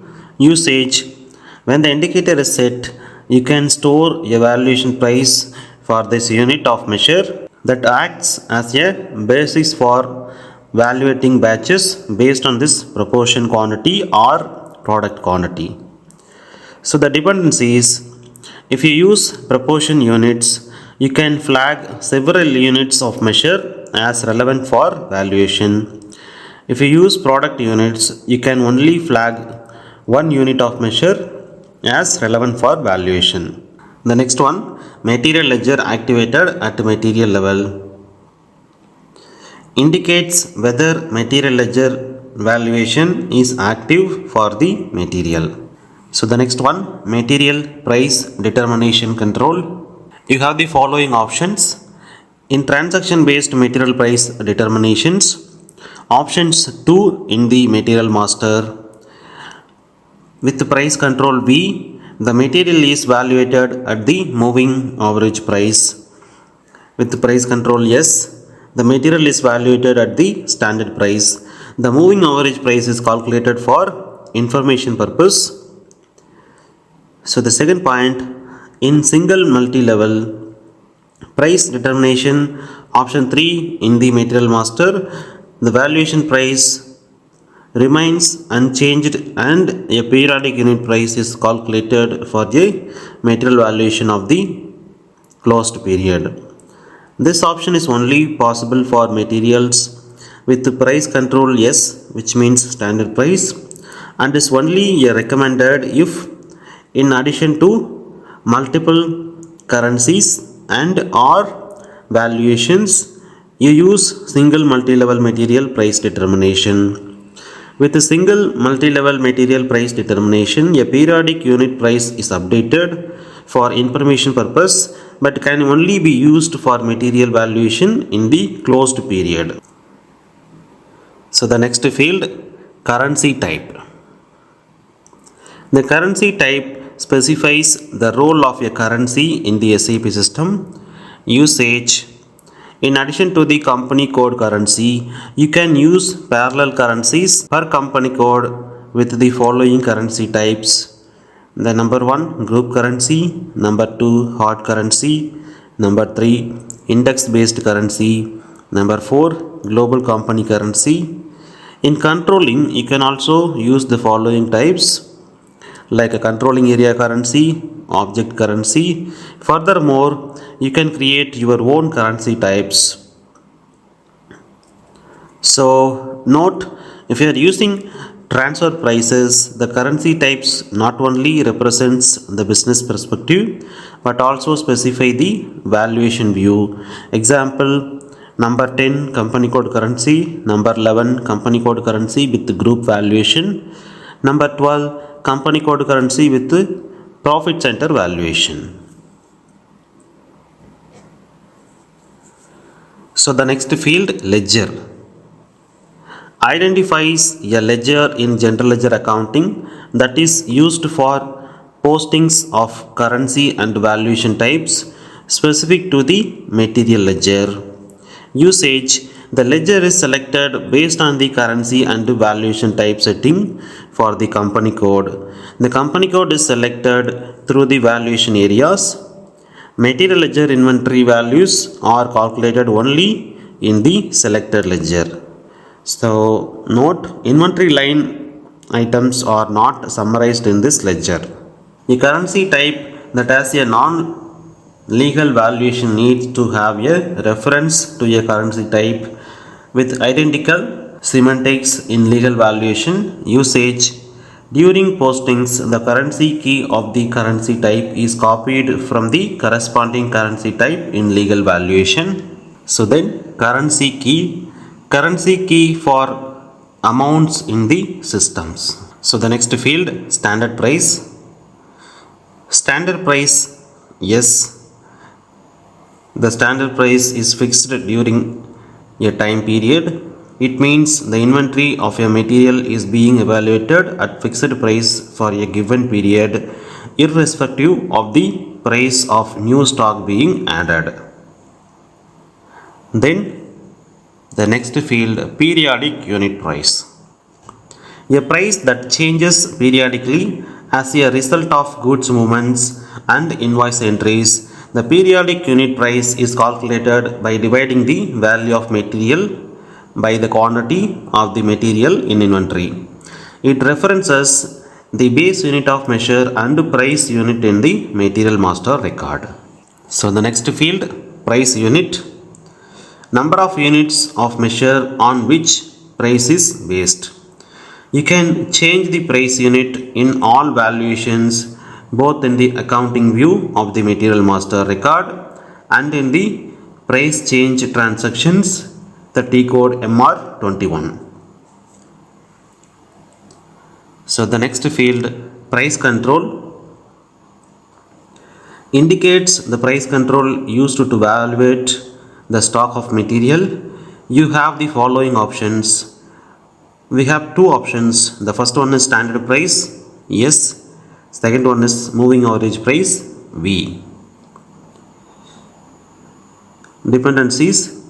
If the material ledger is activated for the material, this indicator together with the material's price determination indicator determines at which of the following prices the material is valuated. Either standard price, moving average price or periodic unit price.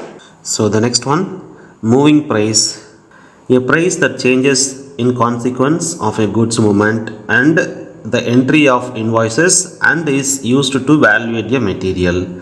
The moving average price is calculated by dividing the value of the material by the quantity of materials in stock. It is automatically recalculated by the system after each goods movements or invoice entry. So the next one, inventory value. Total value of the inventory of the material subject to the same valuation criteria. These are valuation area and valuation type. Usage, this value is posted to the assigned balance sheet account in financial accounting. So the next field, future price, price at which the material will be valuated as from a precise date in the future. Precise date in the future.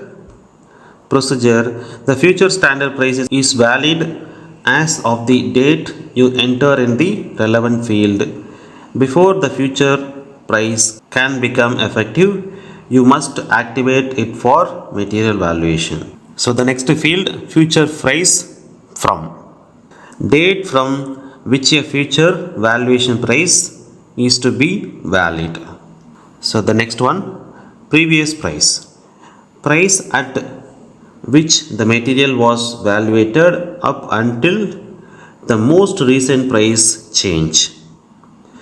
The system makes an entry in this field when you change a price manually in valuation. So then last price change, date of last price change informations. In material master, the next view, accounting 2. Under the accounting 2, the first topic, tax price 1. Price at which the material is valuated for tax purposes. The distinction between tax valuation and commercial valuation is not observed in the United States of America or in some European countries. Tax price 2. Price at which the material is valuated for the tax purpose and which is derived in the determination of lowest value. It relates to the price unit of the previous year. Price level 2 is used for updating the lowest price that has been determined on the basis of a range of coverage and movement rate. Then tax price 3. Price at which the material is valuated for reasons of tax law. This price is given by the FICO valuation alternative. It can be specified by inventory costing or by an external source. The price relates to the price unit in the previous year. For more information, see the SAP library documentations, invoice verification and material valuation. So the next one, devaluation indicator.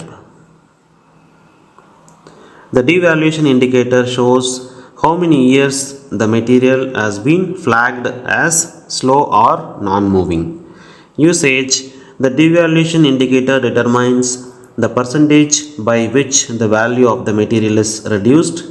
It allows the results from previous year to be taken into account when the lowest value of a material is determined of the basis of whether it is slow or non-moving.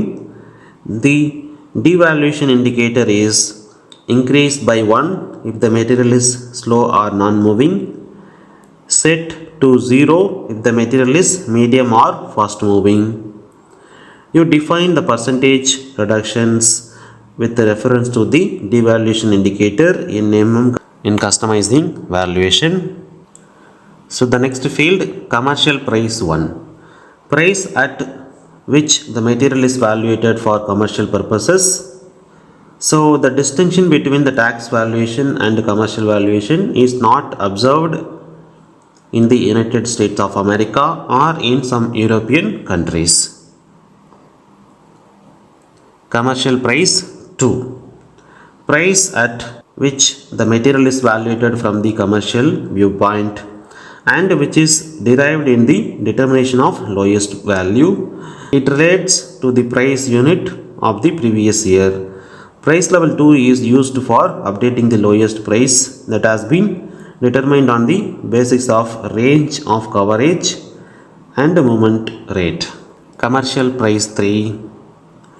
Price at which the material is valuated for reasons of commercial law.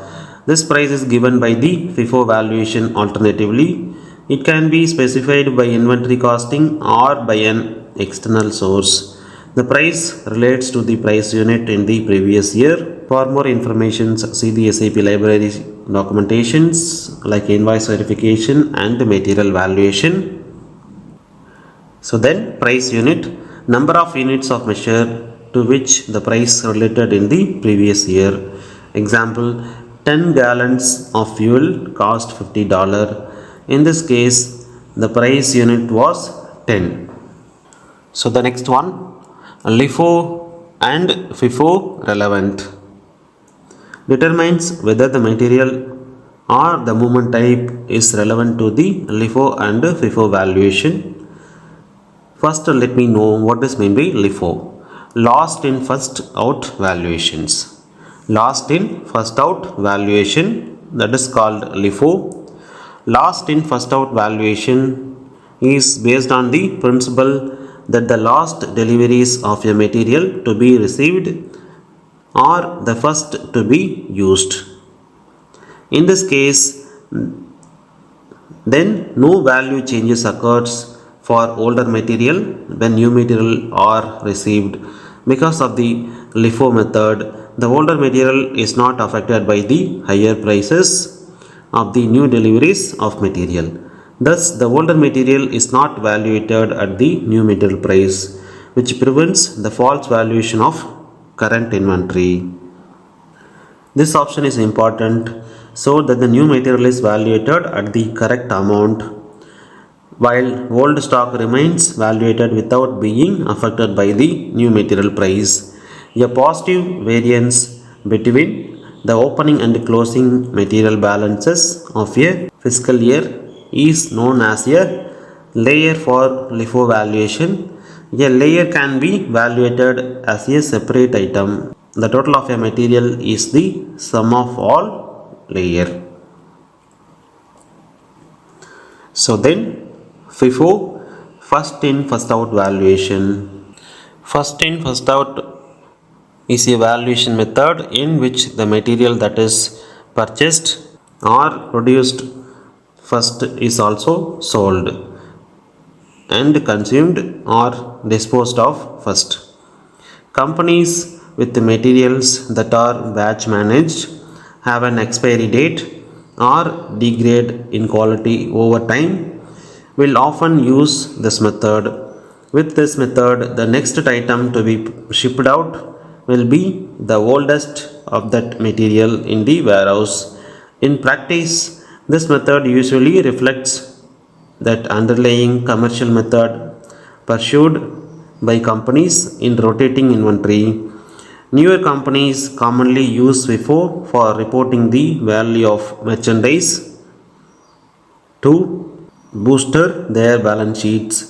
As the older and cheaper materials are sold, the newer and more expensive materials remain an assets on the balance sheet. So the next field, LIFO pool, alphanumeric key uniquely identifying the document. Usage, materials to be evaluated together or grouped under a pool number. Procedure, if a material is to be evaluated in a pool must be entered in the material master record. There are two possible options. The first one, pool formation via the valuation menu. In customizing for valuation, pool allocations can be set depending on material type and quantity unit. When forming a pool, the pool number is entered in the relevant material master records according to the customized setting. Second one, entering a pool number when creating or changing the material master record. A check is not made whether the pool number entered corresponds to the allocation set in customizing. So the next view in material master, costing 1. So first of all, what is meant by costing in material master? Product costing in SAP is a core module that relies on the correct setup of master data in logistics modules to create cost estimates. These cost estimates help plan and analyze cost and their different components. The result of using product costing is a standard price that you can release to the material master. Further, you can use this price for at least one period for the inventory valuation of those manufactured goods. To use product costing in SAP and create cost estimates with the quantity structure, you need to activate material management and production planning modules. So the first field in the costing 1 view, do not cost. If the do not cost checkbox is set, you cannot create any cost estimate. Likewise, if the material is part of another cost estimate, you can evaluate the material with the price according to the valuation variant in the costing variant. Hence, no bill of material or routing will be exploded. I recommended that you select this checkbox due to performance reasons for trading goods and raw materials. Material is costed with the quantity structure. The system will search for a cost estimate with a quantity structure. Quantity structure means that a bill of material or a routing or a receipt exists during the costing or costing run. So noteworthy, if you are working exclusively with the cost estimates with the quantity structure, you should select this checkbox to improve the performance. So the next one, material related origin. In this indicator is set, the material number will be returned to the cost element itemization in the controlling module. Usage, if you set this indicator, the cost incurred will be updated and a primary cost element with reference to the material number. This enables you to analyze material cost in the information system in more detail. So the next one, origin group, used for subdividing material and overhead cost. Usage, when material costs are calculated, each material is given a general ledger account and thus is assigned to a primary cost element. If you enter an origin group for the material, the combination of source group and cost element is updated to the CO component. This means that you can define calculation basis for determination of overhead rates for particular material groups. Then determine cost components in product costing for particular material groups. Then create rules for activating work in process for each material group. When overhead is calculated, an object is debited with overhead cost and another objects is created. For more information on the origin of overhead rates in the credit record, specify an origin group in the credit key. The systems then displays the origin group in cost center accounting as well as the overhead cost element. The next field, overhead group. So key that groups materials to which the same overhead is applied. Procedure in costing, with and without quantity structure, and when costing production orders and run schedule headers, you can apply percentage overhead charges by means of an overhead key. If you assign a costing sheet to your production order or run schedule header or to the valuation variant for the cost estimate, enter overhead charges in this costing sheet that use the overhead key field. So then assign the overhead key to the overhead group. Enter this overhead group in the material master record of the material. The variance key allows the variation calculations for all finished products and also semi-finished products that are produced. You need to maintain a variance key. Surely you can set the variance key as default in the production or process order, and you can overwrite if there. Usage, variance can only be calculated for the orders for which a variance key has been entered. This key is defaulted through the costing view in the material master record. If you have activated variance calculation in the variance key, the value of the scrap is calculated at a target cost and subtracted from the actual cost before the variance are determined. Procedure, if you are working with the cost object hierarchies, the cost object category determines how variance are calculated. If the cost collected at hierarchy level and distributed to the assigned orders, so like a product cost collectors or manufactured orders, you must enter a variance key in each order so that the R3 systems can calculate variances for the assigned orders. In the cost collected at the hierarchy level or settled as price differences, you must store a variance key in the cost object notes and calculate variances for the entire cost object hierarchy. So the dependencies, you select the control parameters for variance calculation through the variance key in the order or in the cost object hierarchy and a target version. So the next field, alternate BOM, identifies one bill of material in a bill of material group. One product or assembly can be described by a number of bill of materials that represent, for example, different manufacturing process for different lot sizes.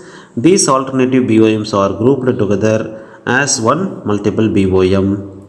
Alternatives are maintained separately for each BOM usage. So the next one, BOM usage. This key defines the area where a BOM can be used, such as production, engineering design, universal, plant maintenance, sales and distribution, costings. Usage, by setting various indicators, you can define the maximum configuration of the item status and define whether an item must be or cannot be proceed in particular areas such as production. Examples, a material is used in the areas production and costing in a company. For each area, you maintain a separate BOM with the different items. So the first one is production BOM. This BOM contains items that are relevant to production. These items are copied to the planned order. Dependent requirements are generated for them and they are copied to the production order. Second one, costing BOM. This BOM contains items that are relevant to determining the material cost of a product. When you calculate production cost using a quantity structure, the system automatically determines the BOM and all the BOM items that are relevant to costing in order to calculate manufacturing cost. So the next field, group, key identifying a group. Usage, you can use groups, for example, to identify two routings that have different production steps for one material. Procedure, enter group to which you want to restrict the selections. So the next field, task list type. SAP task list contains a standardized sequence of work, operations or activities. SAP task list is used in different modules of SAP: plant maintenance, production planning, quality management and project systems. In PP and MM modules, SAP task list contains general information like operation details, component required for an operation or activity, etc. In quality management, a task list is called inspection plan and it contains characteristics that are to be inspected for each inspection operations and test equipment to be used during inspection. In production planning, SAP task lists are categorized into different types and each of them used in different production process. In project system, SAP task list is known as a standard network will be used as a template when creating other standard networks or operative networks. So these are all the task list type.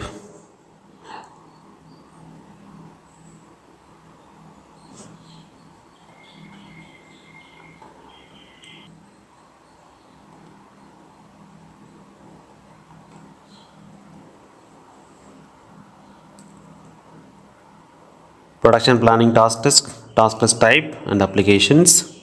Under the production planning, so we have routing, the task list type N. Application, routing is most widely used in discrete manufacturing process.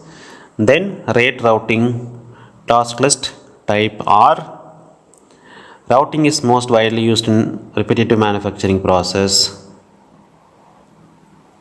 Then master receipt, task list type is 2. Routing is most widely used in process industries manufacturing process. So then reference operation set, the indicator is yes. This is used as a template to create routing. Then reference rate routing, indicator M. This is used as a template to create rate routing. Then rough cut planning profile, indicator 3. This is used in sales and operation planning for capacity and resource availability check. So project system, task list standard network, indicator 0, creating network in project or WBS. So these are all the SAP task list type, unique ID and the transaction code, create, change and display. So structure of the task list: machines, operations and sub-operations, components, production resource tools like a PRT, QM inspection characteristics. So the next field, group counter. This key and the task list group uniquely identify a task list. Usage in production planning and control. For example, it serves to identify alternative production process in task list and is used to make a distinction between similar task list. Example, the group counter can be used to identify different lot size ranges. For example, the next field, special procurement type of costing. Key that used to specify the materials procurement type predetermined by the material type in more detail for costing. Usage: if you enter a special procurement type in the costing view of the material master record, it is used in costing. If you do not enter a special procurement type in the costing view of the material master record, the system uses the special procurement type in the MRP view. So the next field, costing lot size.